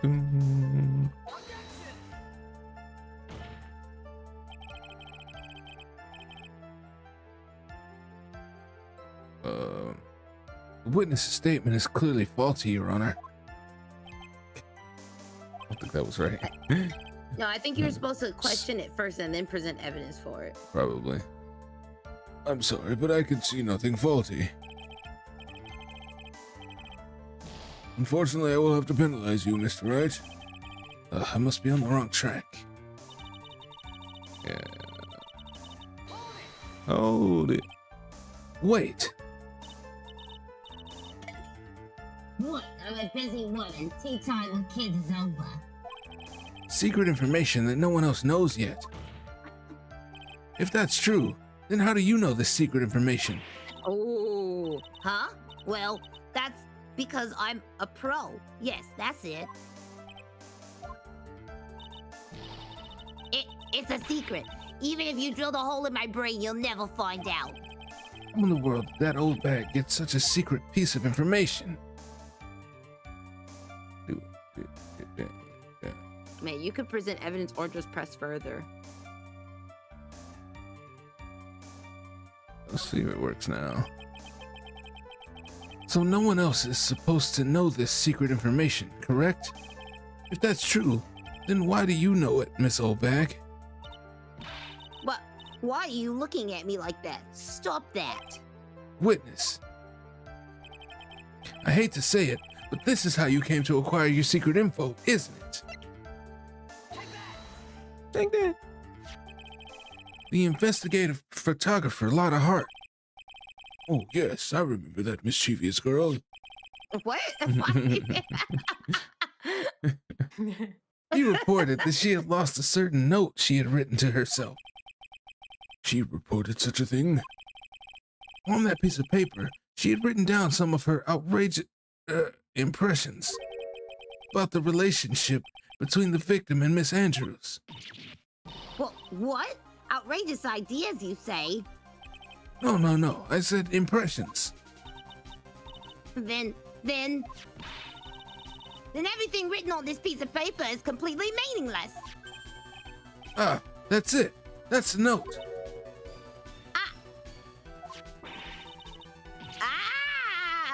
No, you see, this is something completely different. This is my top secret illicit grocery store boy.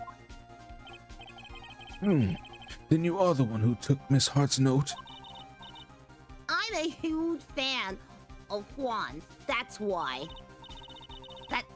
That infamous puffy-haired whippersnapper. She's working with that evil on guard. She said so herself. On guard, I'm his sidekick. No, she said, so on God. on God. She was so happy, smiling like a silly duck. I was only checking what she had written.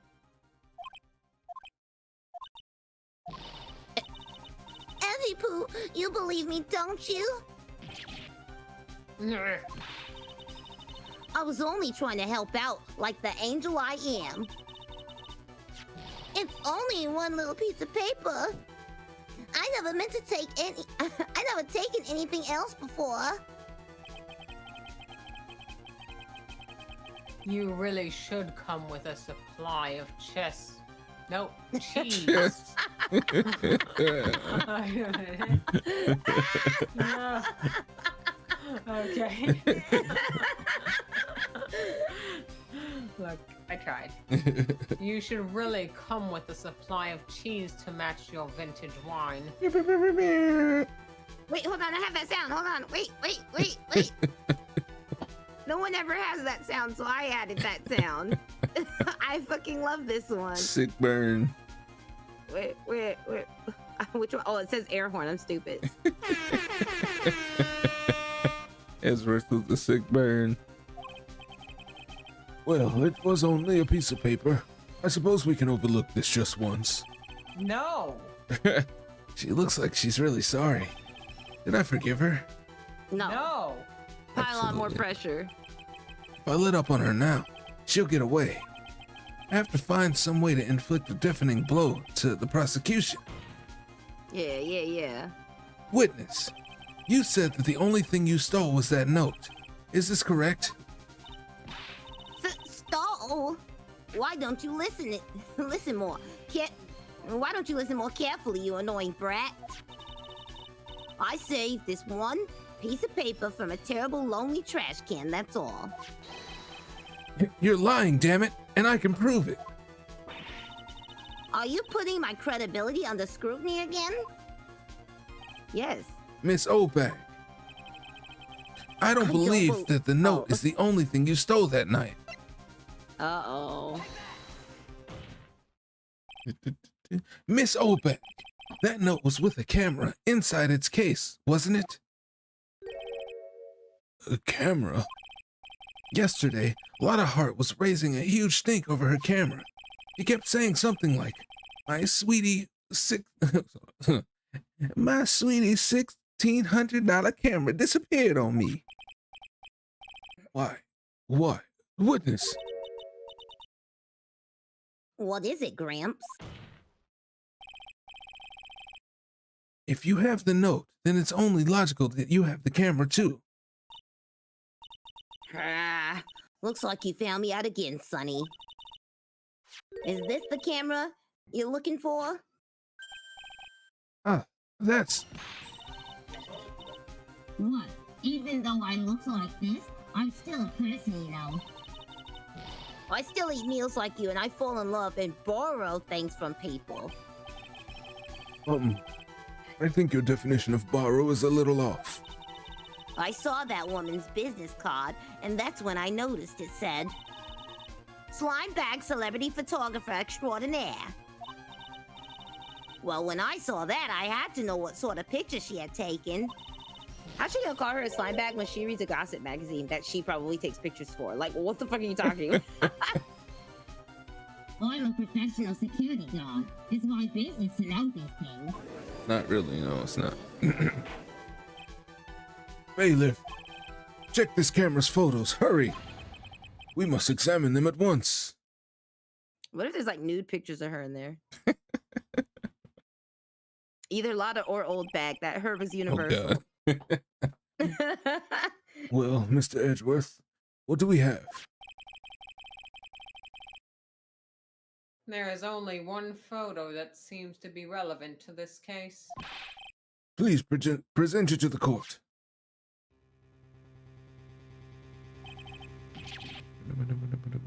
This is the Nickel Samurai. See, I told you. That's the guy I saw. This proves that the witness was not lying earlier about this matter.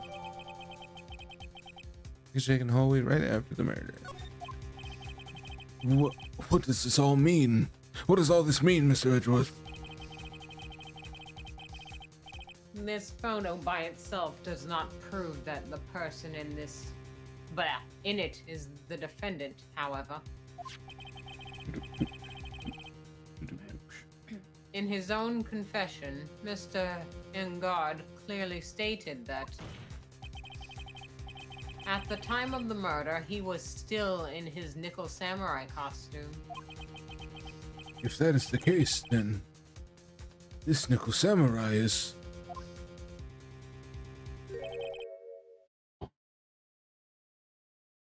The defendant.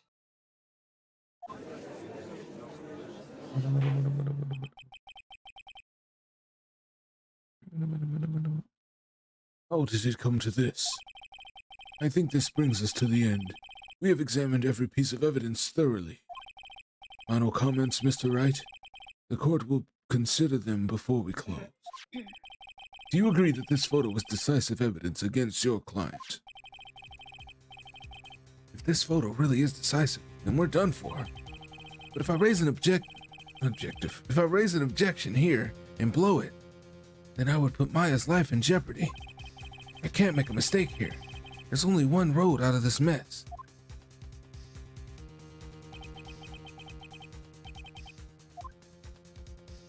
This photo that Lotta took, there's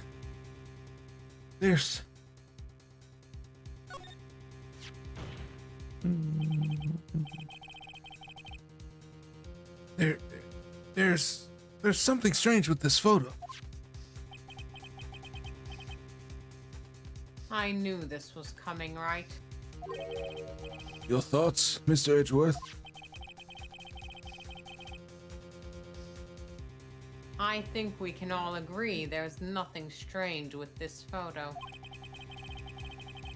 There's no way for the defense to debunk this photo, even with a bunker buster. There's no blood in this photo. Debunk with a bunker buster? Is that what you're planning to do, Mr. Wright? Anyway, please look at the photo one more time. If you really believe you can honestly find something wrong with this photo, then you should only need one chance, correct? Well, I have to find something wrong with this photo. I can't let this chance go by. Where in the heck did she take this photo from anyway? It's all out of focus. Why can't she take a good shot, especially when it counts? Now then, let's hear your objection.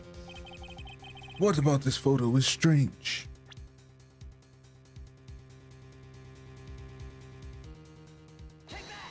Take that! I would like to direct the court's attention to this one area right here. What are you pointing to? His ankles? If you could see this person's ankles, that would be one thing. However, you can't. And what does that mean? The costumed person in this photo could not have been Mr. Engard. What is the meaning of this? I wonder if you would care to elaborate with actual facts, that is. Let's take a look at the Nickel Samurai's poster. Please pay particular attention to the area around the bottom of the Hakama. His socks. You can see his socks. Exactly. However, in this photo, the Nickel Samurai is clearly holding his Hakama up just to walk.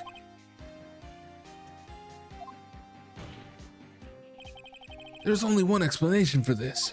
The person inside this costume is clearly much shorter than the defendant.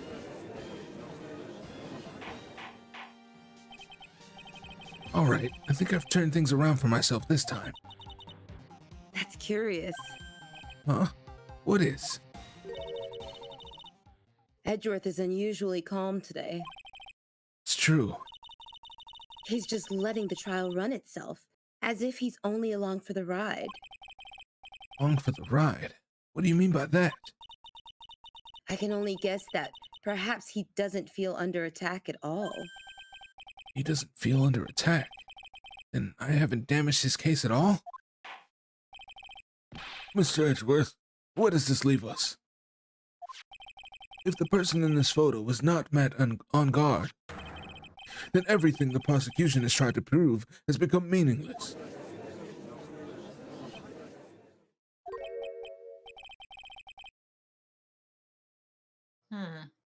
I figured it would come to this.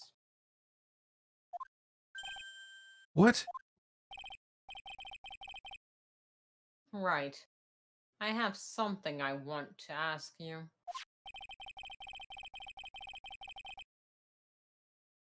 I think you've proven that the person inside this costume is not Matt on guard. In that case,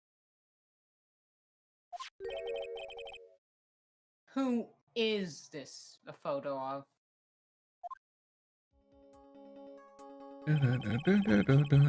Who is the person wearing the Nickel Samurai costume? Don't stress out over this, Phoenix. It's very simple. What you should be focused on is Edgeworth's attitude, don't you think? Yeah. Why is he so calm? Mr. Wright, let's hear your thoughts.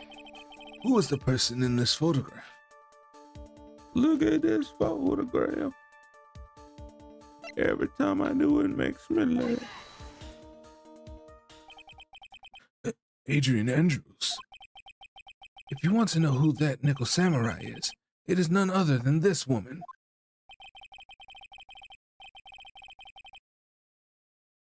And why would you say it must be Miss Andrews? What in the world points you to her? For starters, she's short. And she can freely move in and out of Mr. Onguard's room. Finally, she had dinner with Mr. Onguard that night. And how does that all add up? It means that it makes it very easy for her to get a certain item. A certain knife with Mr. Onguard's fingerprints all over it. The knife that was used as a murder weapon. Why don't you just say what you... blah. Why don't you say... wait. Why don't you just say what it is you want, right? I have to do this now. This is my last chance to turn things around. The defense moves to indict Miss Adrian Andrews in the murder of Juan Corrida. It was Miss Andrews who tried to frame the defendant for the crime.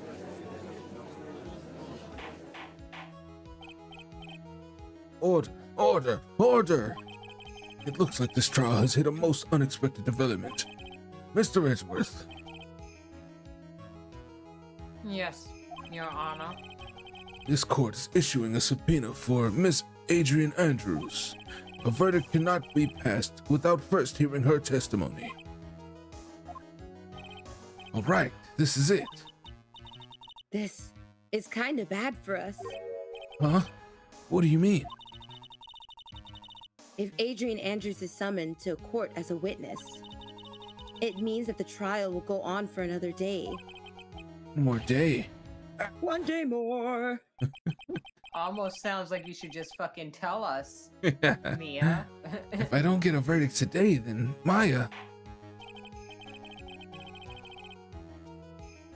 No, then we shall set Miss Andrews' testimony for tomorrow. But what am I supposed to do? The judge is about to adjourn the court. Raise an objection. Now then. Please, Your Honor, continue the trial. You must pass the verdict today. I can't do that. We cannot hear Miss Andrews' testimony if she is not...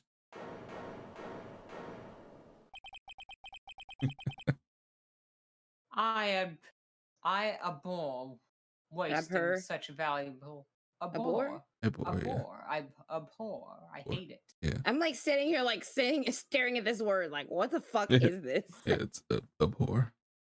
I That's stupid. abhor wasting such valuable time. Abhor? Abhor? Edgeworth? Abhor. Abhor. Yeah, why would you even say the H? It just seems stupid to even say the H at that point. Abhor. Yeah. Your It's, Honor. I mean, it's a weird word in general. I just don't like looking at it. Your Honor, I request that you please continue with today's trial. But we cannot continue due to this unexpected development.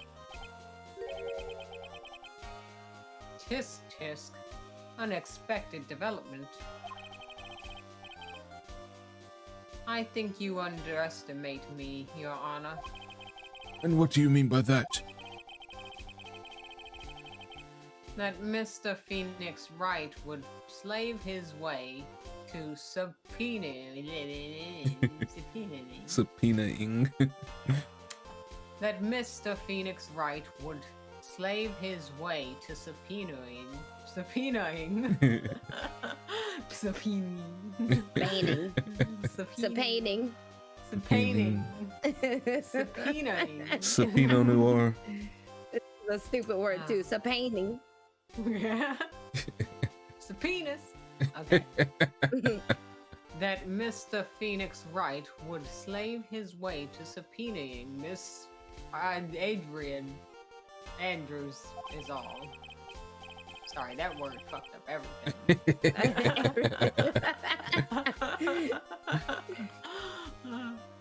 Happening according to plan, even if Wright was a bit slow to catch on. What? He's already been subpoenaed.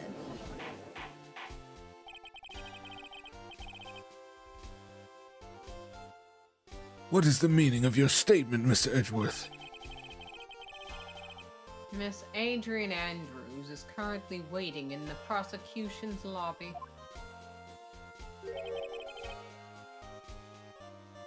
She is the next witness. Everything was planned out in advance by that man. Somehow, I knew there was no way Edgeworth would overlook Miss Andrews. Looks like this battle is far from over. What time are you ending? 11. Okay. We're gonna go to 11, and I'm gonna see how I feel in the morning, and if the extra hour fucks me, then tomorrow we'll end at 10. I think it'll be all right though. I thought it was gonna be 10 today, so I'm like sitting here. I've like for like 10 minutes now. I've been confused. Like, why aren't we saving? What's happening right now? Yeah, no, I think it'll be all right. Exactly. Very well. We will call the next witness. However, before we proceed, we shall take a 10-minute recess. Please prepare your witness in that time, Mr. Edgeworth. For these nuts. The court will now take a 10-minute recess.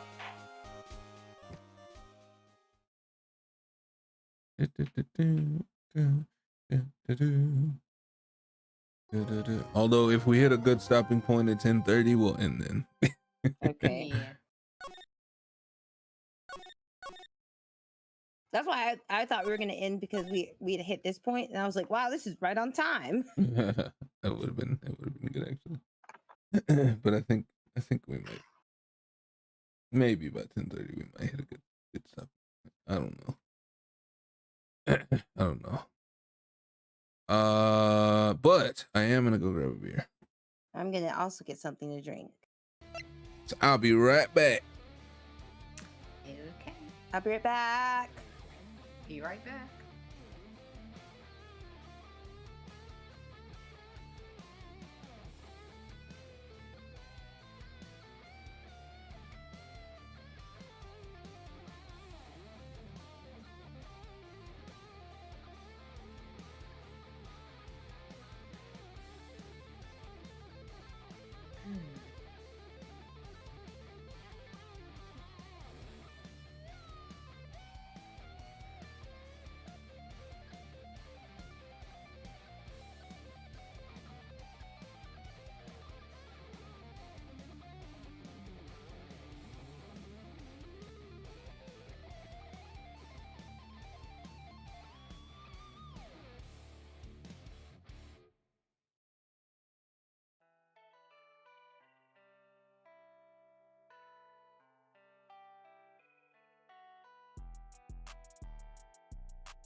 All right, I'm back. Welcome back. That's what you mean, no. We can't be right back. Sometimes you just gotta be right back, you know?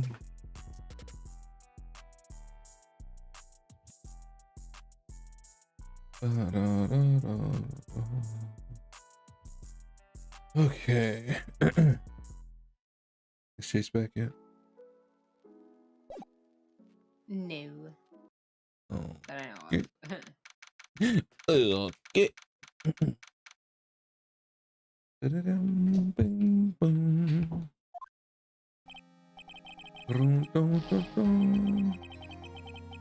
Boom, boom, boom. All right. Dude. Can't believe that, Adrian. No way. Not cool. Collected. Not cool and collected Adrian Andrews. She's your manager. It would have been very easy for her to pull this off. The only person who had easy access to the knife you used at dinner was, well, her. So after the ceremony, during the break, huh? I was sleeping like a log the entire time. See? She could have also easily planted that blood-covered button in your Hakama. Because she was the one that came to wake me up. Then, dude, you're saying it was really her? Yes, she is the real killer. She was the one who murdered Juan Corrida. But why? I thought she was buds with Juan. She has her own agenda. Was it agenda? That's not how you say that word at all. Her own agenda? What are you talking about? I'm sure you'll see by the time this trial's over.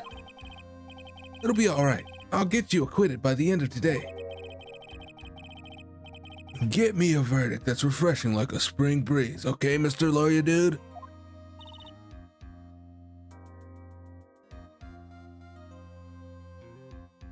Oh, Phoenix. You think her motive is related to Celeste Impact's missing suicide note, right? Yes. Miss Andrews depended on Miss Impacts as her strength and reason to live. But then Miss Impacts suddenly killed herself. It sounds like she left a suicide note and the person thought to have hidden it. Is Juan Corrida the victim of this murder? And that's why I think that Miss Andrews got close to Mr. Corrida. All to get the suicide note back. That sounds plausible. But one thing bothers me. What? Who is it? No, who was it that first told us about their relationship?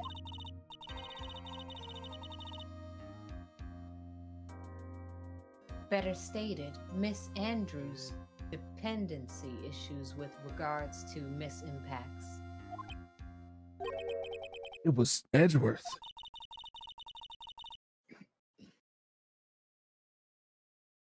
It looks like he's still the one in command on this ship. Don't let your guard down yet.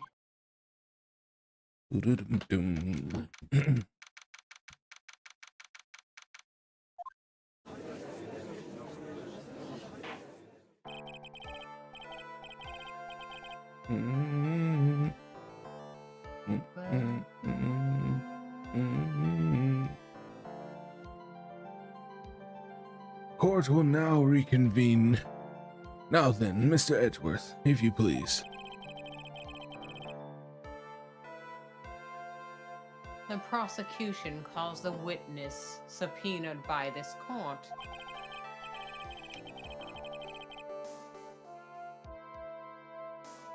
Miss Adrian Andrews, the person who discovered the crime in Mr. Juan Corridas, or I keep on getting ready to say chlamydia.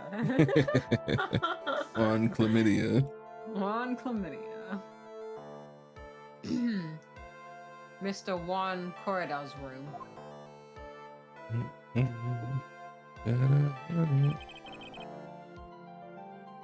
What is your occupation?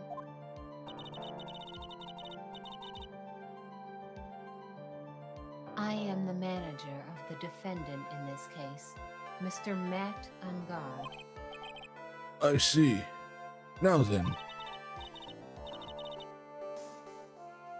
Before we begin, Your Honor, I have one request. Yes, sure. What is it? I'm sure everyone in this room is wondering the same thing. And would love to find out more about my relationship with the victim.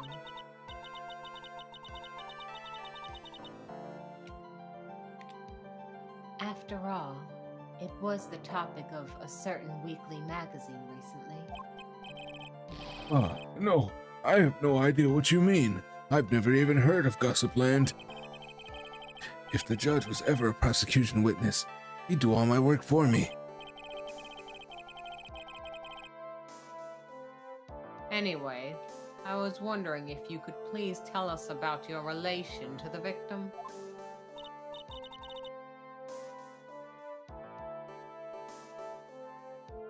Yes, I was seeing Mr. Corrida.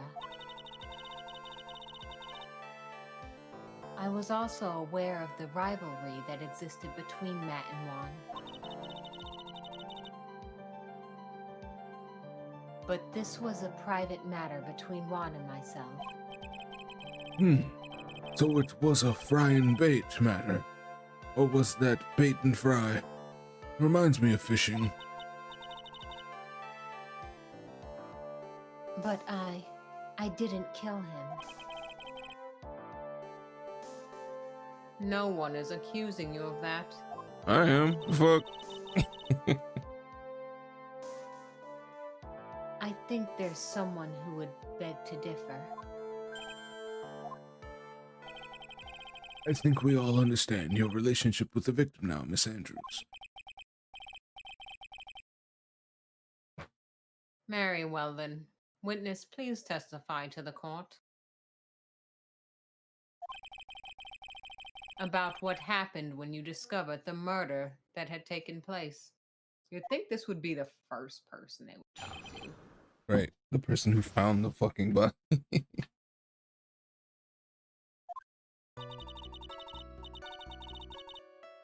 It was time for the show to start, so I went to get Matt from his room.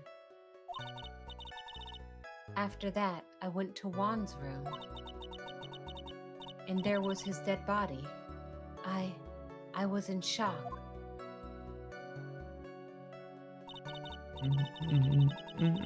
What I saw was naturally the exact same scene as the crime scene photo, or as in the crime scene photo. I felt as though, oh, sorry. I was like, I noticed the blinking in the corner. I'm like, what the fuck is that? Is this a video? I felt as though I was about to faint. So I poured myself a glass of juice. Bitch. That was the first thing you did.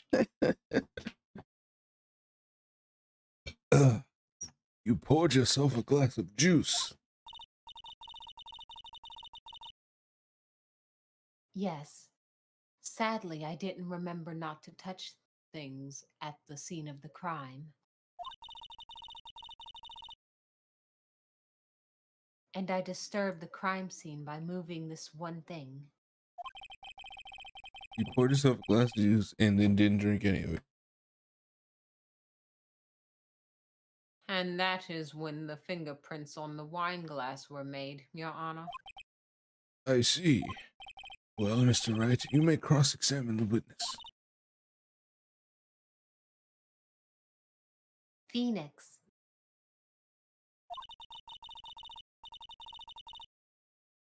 She is one cool and collected customer, and she has the brains to match.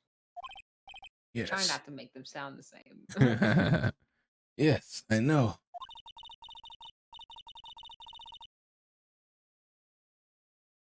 In order to catch a person like her, you have to avoid head-on confrontations. You should disrupt her pacing.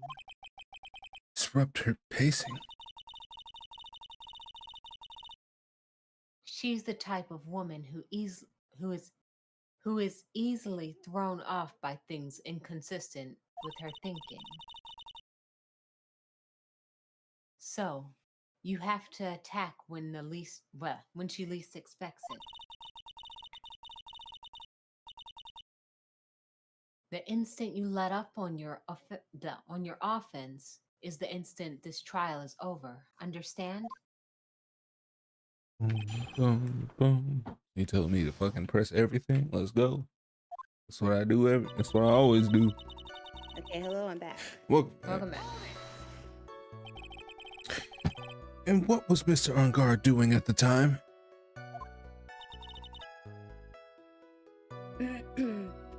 He was taking a nap. So she said that she woke him up for the post-ceremony show, and then she went to Juan's room and found his body, and she was so shocked, and she felt that she was going to faint or something. So she poured herself a cup of juice.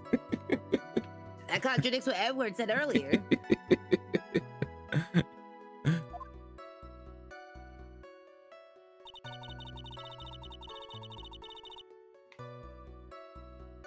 He was worn out from his mini performance as the Nickel Samurai during the ceremony. Mr. Ungar did say he was taking a nap. And I guess you could say it could not have been taken out of his room, yes? Excuse me? It? What are you?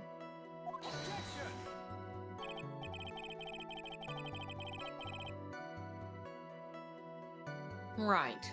I thought years of school would have taught you how to construct a sentence.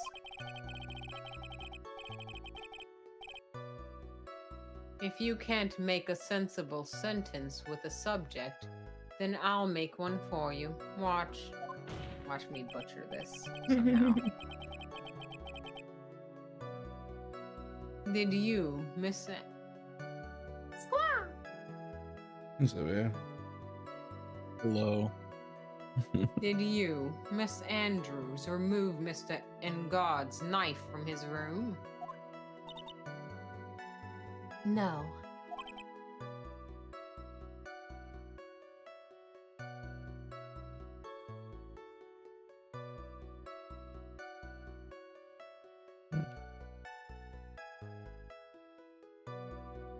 Gonna be one of y'all. Oh. I'll take him.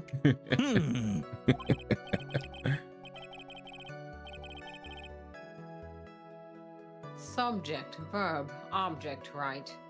Did you skip basic grammar? The witness may continue.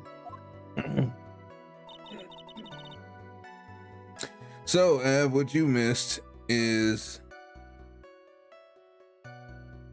so the beginning, before the trial started, we got a call from the killer. He said he sent us a present for the trial. We get into the trial. The judge is like, is the prosecution and the defense ready? Phoenix is like, I am ready, Your Honor. And he turns to the prosecution and nobody's there. And then the bailiff was like, Your Honor, Von Karma's been shot. Huh? So Von Karma was shot by an unknown assailant. Edgeworth pops up. He says that she was shot in the shoulder and is undergoing surgery, but he's taking her place right now. Then Old Bag claims that she saw the Nickel Samurai leaving Juan's room. And then she's the one who stole Lotta's camera. There's a picture of the Nickel Samurai in Lotta's camera. And in the picture, the person wearing the costume was clearly too short for it. So Phoenix was like, that's gotta be Adrian Andrews. And now she's on the stand. Did I just come in at the end of it? Or is this like halfway trial? Is that like halfway? The Yeah, old bag was probably on about trial halfway. before this. Right about halfway, yeah. And why did you do that?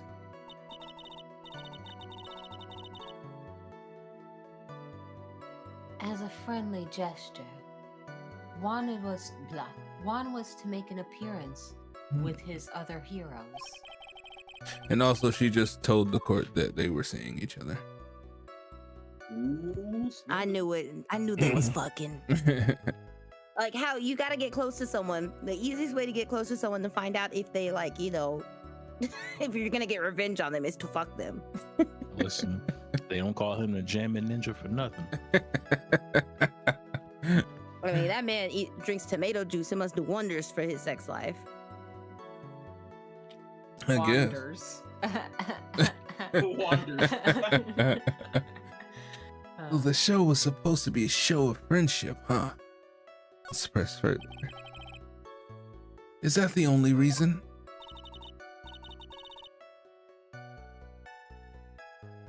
I beg your pardon? What are you implying? You had a certain goal in mind when you started to get close to him, correct? So perhaps you had a more personal matter to discuss with the victim.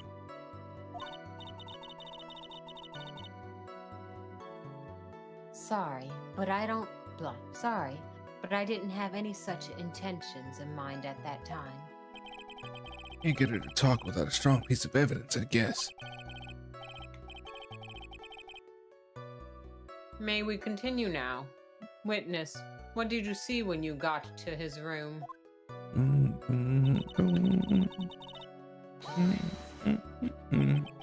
You were in shock. What? Was I not supposed to be? Miss Andrews is a very calculating person, and despite how close they were, I doubt she had romantic feelings for Mr. Cord. Anyone randomly stumbling upon a dead body would be in shock. And you can't seriously expect that a young beauty like her would not be shocked? I don't think beauty has anything to do with being shocked or not. I see.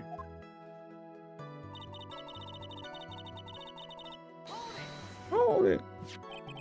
This is the photo you're referring to, correct?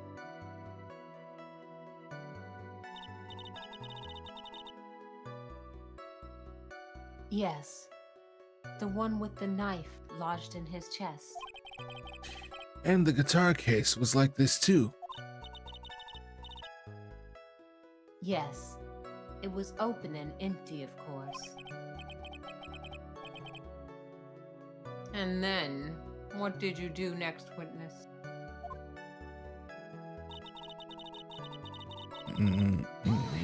Hold it. Juice? Juice? Nigga, what the fuck is juice? I want that drink. Yes. There was a bottle of tomato juice on the table, so I helped myself. Who would get ready to drink tomato juice when they walk into a bloody room? Right. Hey, you just made me visualize something that I didn't want to do. But you didn't drink any of it, did you? Huh? There were no lip marks left on this wine glass to suggest that anyone drank from it. I wasn't feeling terribly great, so I set the glass down without drinking it. Miss Andrews, I would like to confirm with you one more time. When you discovered the dead body of Juan Corrida, you were in great shock. And that's when you poured yourself the glass of juice, correct? And what of it?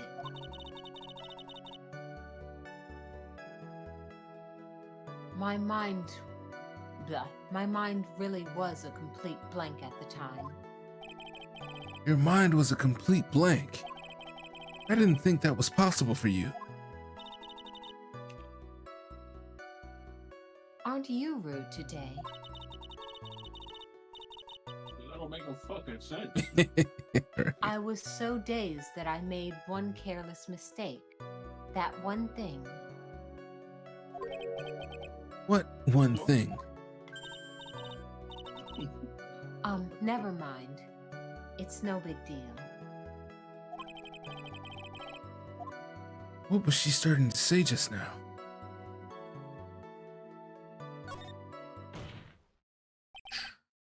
Miss Andrews, I'm convinced that, as you said, you made a mistake at the scene of the crime. What I really want to know is what this mistake was.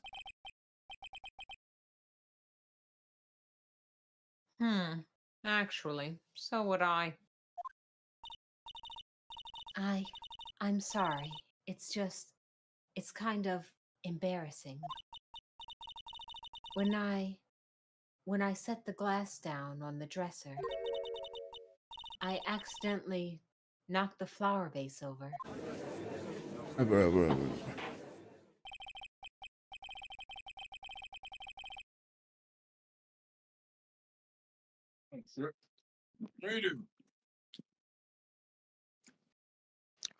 Flower vase. Are you talking about the one on the floor in the crime photo?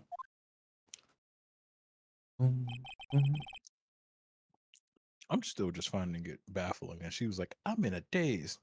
Tomato juice. Let me pour myself some juice.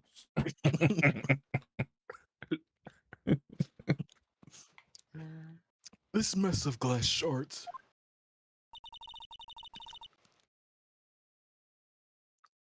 It was originally on top of the dresser. But when I bumped into it with my elbow, it fell onto the guitar case.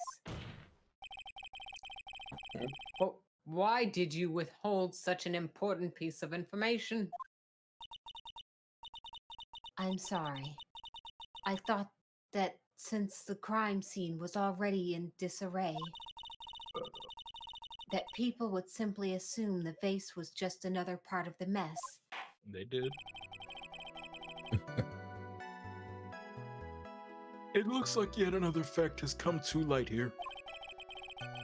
Please add this and anything else you have to reveal to your testimony. I'm sorry, but I have nothing more to add. I didn't touch anything else.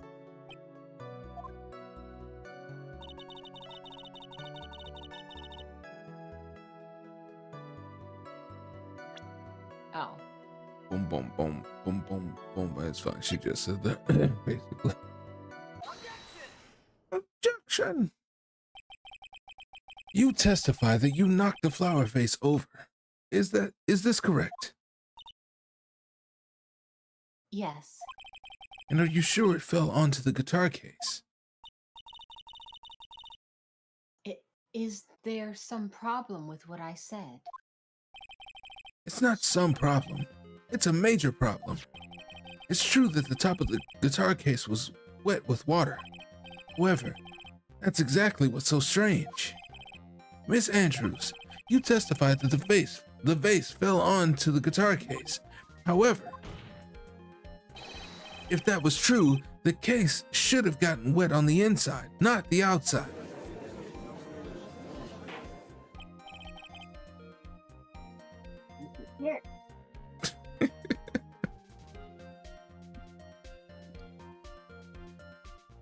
That's true. That's very true.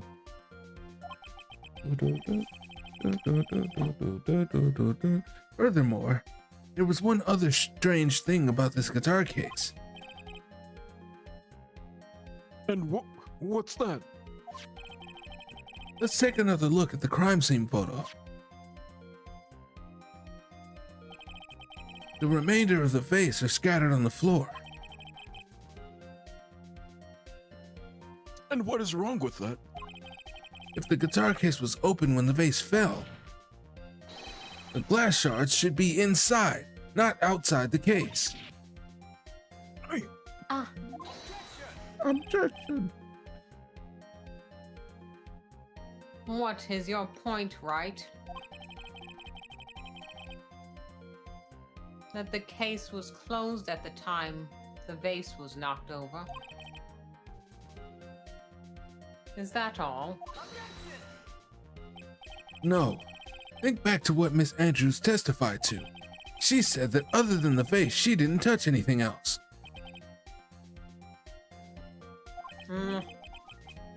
Yes, that's right. She did Goddamn. Fucking burger. She didn't implicitly say she didn't touch the guitar case. Implicitly. Man, fuck that. The judge's like, fuck that word. But this whole matter with the guitar case is a dead end. The bright red guitar was found at the studio. It has no bearing in this case at all. That may very well be. However, the empty guitar case does seem to have no relation to this case, doesn't it? It seems that there is no deeper meaning to the guitar case. Well, Mr. Wright, do you think we need to hear more details about the guitar case? Absolutely. The empty guitar case. I believe this is a crucial piece of the puzzle. I can't believe anyone would reach for straws like this, but it is you. Can't believe I'm doing this either. All right, I'll follow along for now.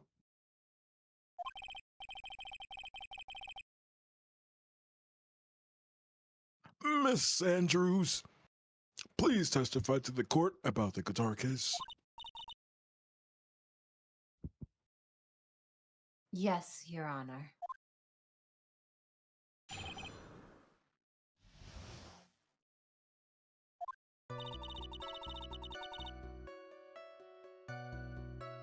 I don't remember too clearly because I was a bit dazed.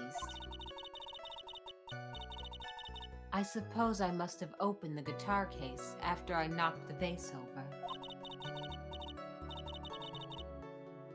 It's not a big deal though, right?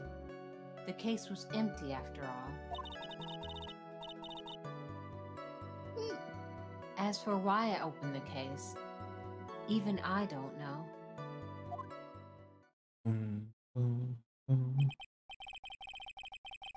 It looks like this really wasn't a very important point. Bitch.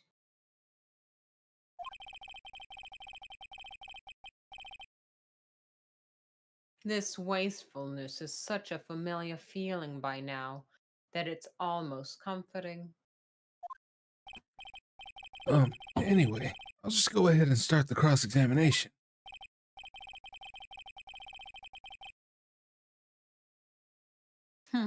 Using any way to change the topic. A convenient escape for a weak man. I'm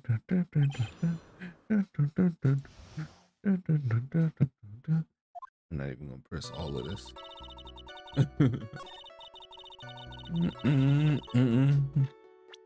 Boom, boom, boom.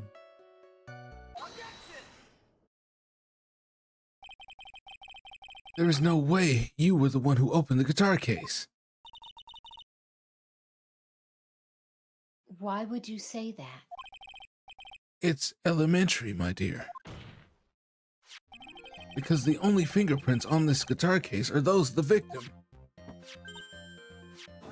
Ah,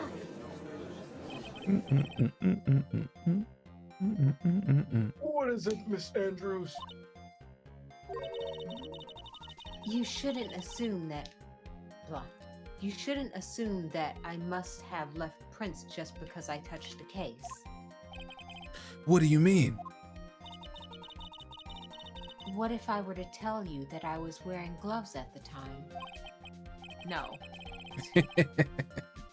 No. What, you gonna just take your word for it? Gloves. But why would you be wearing gloves at a time like this? It was the night of the award ceremony. So of course I dressed up for the occasion. Yes, now I remember. I'm blah. Yes, now I remember. I'm almost sure I was wearing a pair of thin gloves. Yeah, but don't you think that would make you look worse? I see. Meat and Frio, sorry. Noisy. Then the barbecue joints. Nah. Twists. Twist. Them shits is gnarly, man. Them Fritos twists. Just I didn't original. read that, my bad. You were wearing gloves. Isn't that a little strange? Hold on. When was she wearing gloves? She's When she trying was to in claim the she room. was. Yeah. She's When she was in claiming the room when she discovered the body? she's claiming she Yeah. wearing gloves when she was discovered the body and opened the guitar case. Okay, so she wore gloves when she saw the body open the guitar case, but she didn't wear gloves when she poured the glass of tomato juice for herself? Exactly. Mm-hmm. Why is that strange? I'll be right back. This bitch. Oh. Do you have something that would prove I was not wearing gloves at the time? Yes. The tomato juice. I have your proof right here. This wine glass. The wine glass. You left your fingerprints very clearly on this wine glass. Got your ass. She's sweating now. Even if you took your gloves off when you poured yourself this glass of juice, wouldn't you think it was just a little strange that you put your gloves back on just to open the guitar case?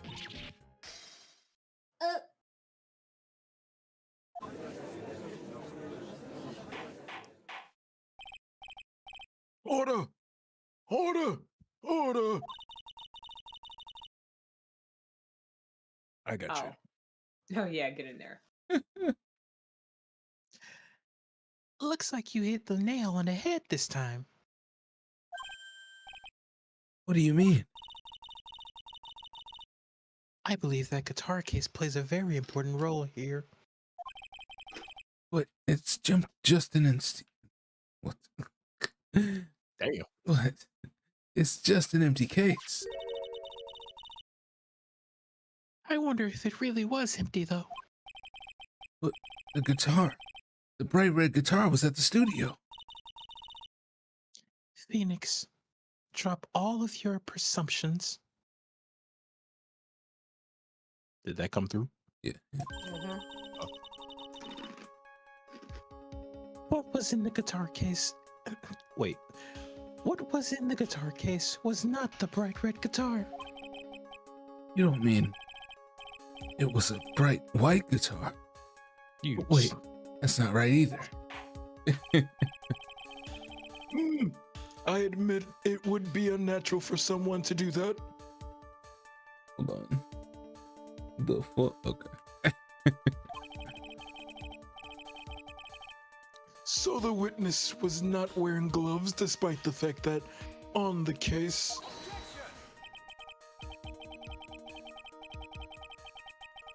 Damn it. Your Honor, this is obviously the defense's usual misdirection tactic at work. Steer the court toward an unrelated topic and lull us all into his misguided. Objection. No, Your Honor.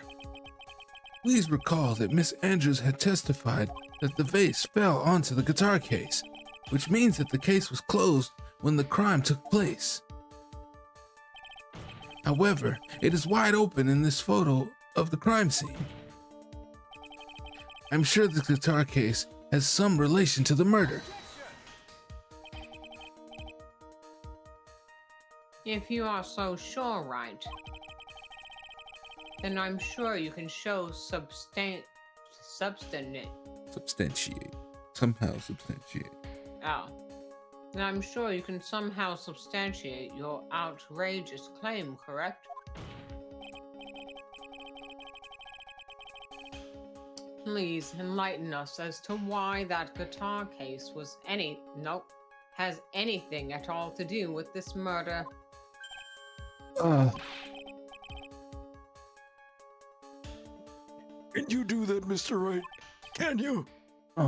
Well, let's suppose for a second the bright red guitar was not the only thing that could have been in the case.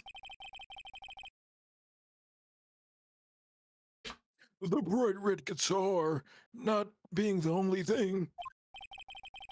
You don't mean to suggest He said a bright black guitar. How is it bright black?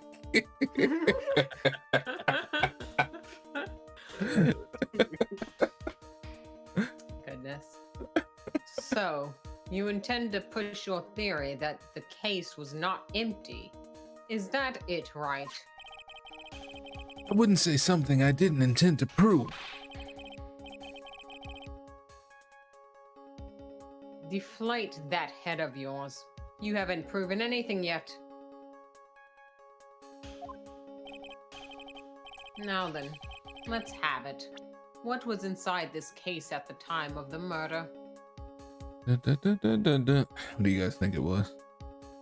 I know what it was, but Wait, now then, let's have it. What was inside this case at the time of the murder?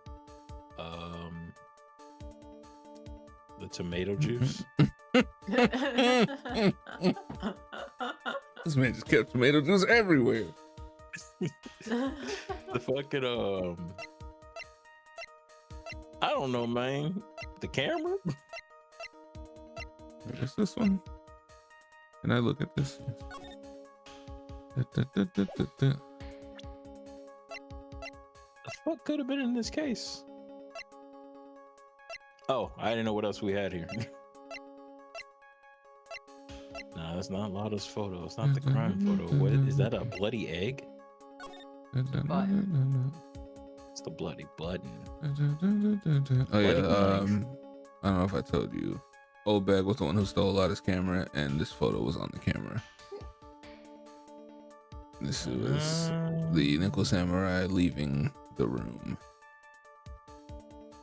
But we were like, that can't be Matt because this person is clearly too short for the costume because the Clearly.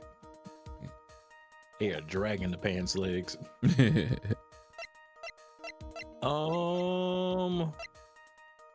Fuck. Is it the news article? Nope. Nope. Fuck. Take that. How the fuck is Lotto's photo in there? This is a photograph. Look at this photograph. Yes, but what is important is what is in that picture, Your Honor. In this picture, It doesn't take a genius to see what I mean. What I am proposing is, inside the guitar case was the Nickel Samurai, the hero's very own costume. damn. What?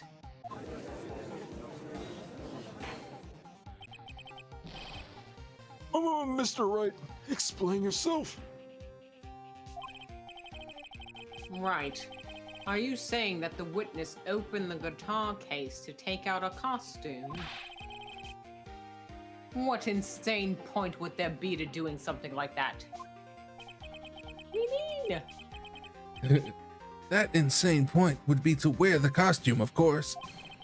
Miss Andrews put it on to hide her identity so she could make her escape. After all, you couldn't let anyone see you leave, could you, Miss Andrews?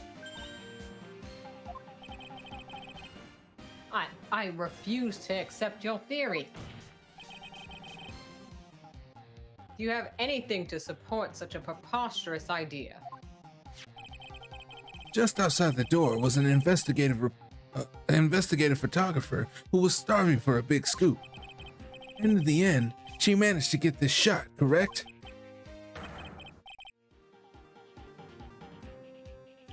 You mean this photo?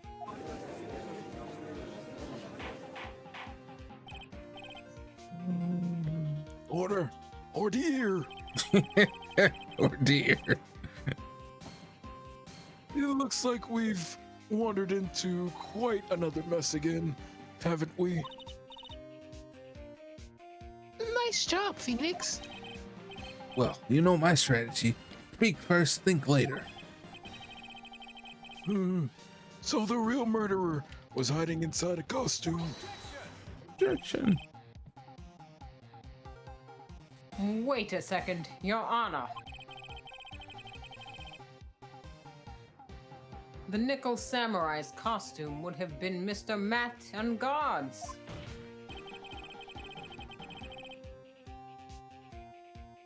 Why would something of the defendant's be in the victim's room? And inside the guitar case of all places.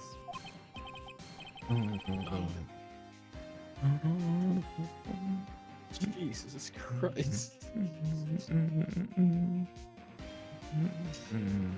Oh my god, why am I so silly right now? True. That is a little baffling.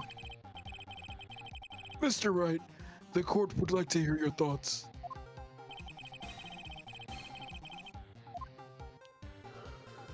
Ooh. What was the Nickel Samurai costume doing inside the guitar case? Mr. On Guard did not take his costume off during the break period. In that case, the costume we were talking about was a spare one. What?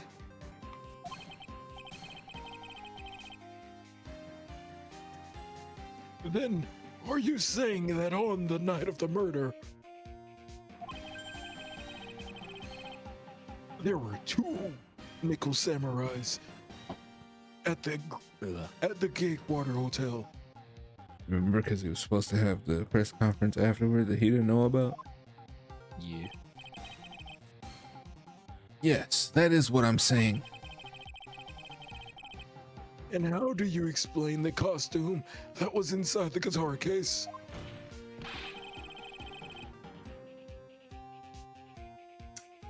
It would mean that the victim himself had brought this spare to the ceremony on purpose.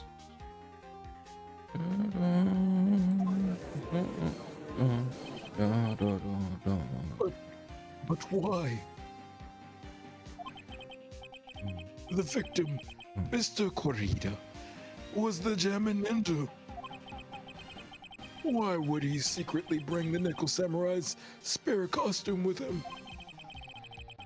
What could be the reason behind such a peculiar act? And therein lies the sticking point. What are you mumbling to yourself about now? Have you just been rambling all this time without any sense of inner monologue? Y'all Huh? ever, y'all, Hmm? y'all ever realize how Edgeworth, how his eyes start tweaking out? Yeah. Huh? Yeah. No, I just. Mr. Wright, please explain yourself. Why do you think the victim had the Nickel Samurai spare costume? Does that matter? Yes, Phoenix, are you sure you can explain this one? Think carefully before you answer, and then answer with gusto. I believe in you. All right, this is what I think. The reason the victim brought the Nickel Samurai spare costume to the hotel was.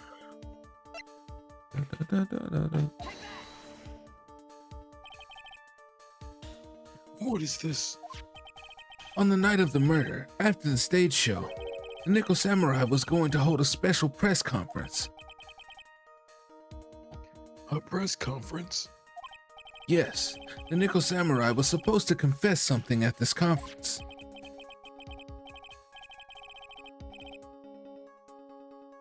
I heard about this as well. For once, you're not making something up right. But what struck me as strange was that Mr. On Guard himself said he had no idea he was supposed to be holding a press conference that night.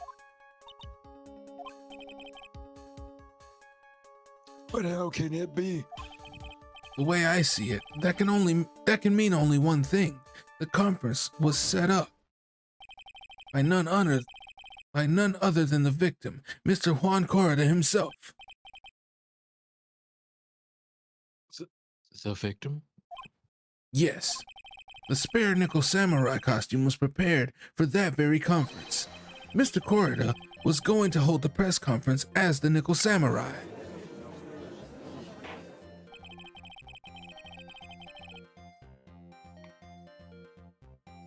He was going to dress up as the Nickel Samurai and hold a conference. But why would the victim do such a thing?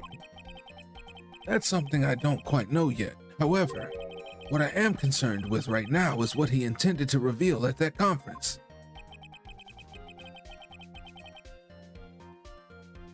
The Nickel Samurai was going to confess something. And by confess, I'd wager he was going to reveal something about himself. Which means that Juan Corrida, posing as the Nickel Samurai, was going to speak about Matt On Guard.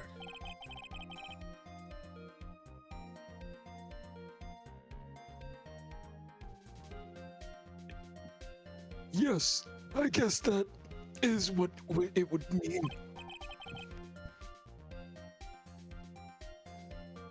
But if that's the case, that's not a confession. That's public disclosure. Ba, ba, ba, ba, ba. Ba, ba, ba.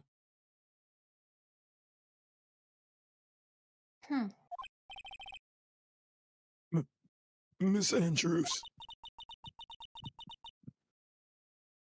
I can see why you're I can see why you are pros at what you do. Pardon me.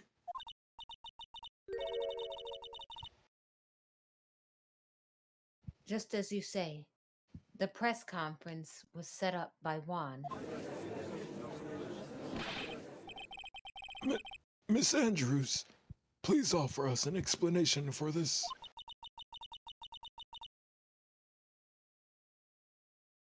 I was the one he asked to help set it up. And the person who prepared the second costume for him, that was also me. You? Juan had bet everything on Jammin' Ninja this year. And if he lost the Grand Prix, he was going to make sure Matt was going down with him. That's what he thought anyway.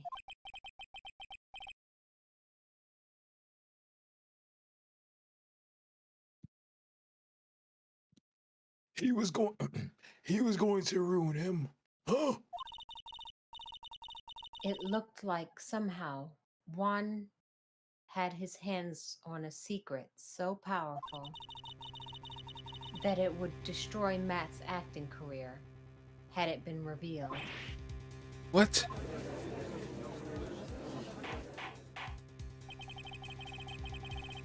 And do you know what this secret of Mr. On Guard's is, Miss Andrews? That's something only Juan knew. I don't know what it is. Oh, I see.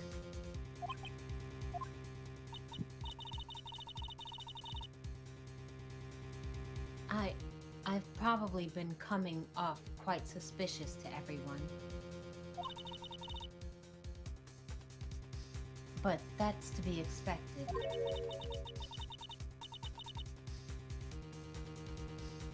I've been trying to protect Matt after all. Protect Mr. On Guard? And yet again, another strange bit of truth comes to light, it seems. Miss Andrews, if you could, please tell us the truth about please tell us the truth about please tell us the truth about your behavior. All right. I'm going to save here. All Because right. she's going to testify again. And we'll start with that tomorrow. Okay. This man Juan said, I'm about to end this man's whole career. Do. Yes, it is 11 and I have to go. All right. Thanks for joining. Thanks for having us. We will see Thank you for y'all having again tomorrow, hopefully. See you tomorrow. Yeah, hopefully I won't be late. I mean, it is what it is, you know. But I'm gonna go ahead and hop out Discord and stream. I appreciate y'all. I hope y'all have a great night. Okay. See y'all tomorrow. See you tomorrow. Bye. Good night. Bye. All right, chat. I'm gonna get going. Good night, Steph. Good night. I'm not gonna bother raiding out tonight. I'm just gonna go. But we'll be back tomorrow. Tomorrow, depending on what time I get home, we'll probably do an hour of Overwatch and then get back into it. If I get home later, then we'll just start at 8. We'll see. Depends on how I feel. But I appreciate y'all hanging out. Hope everyone has a great night. I love y'all. I'll see y'all tomorrow. Have a good night.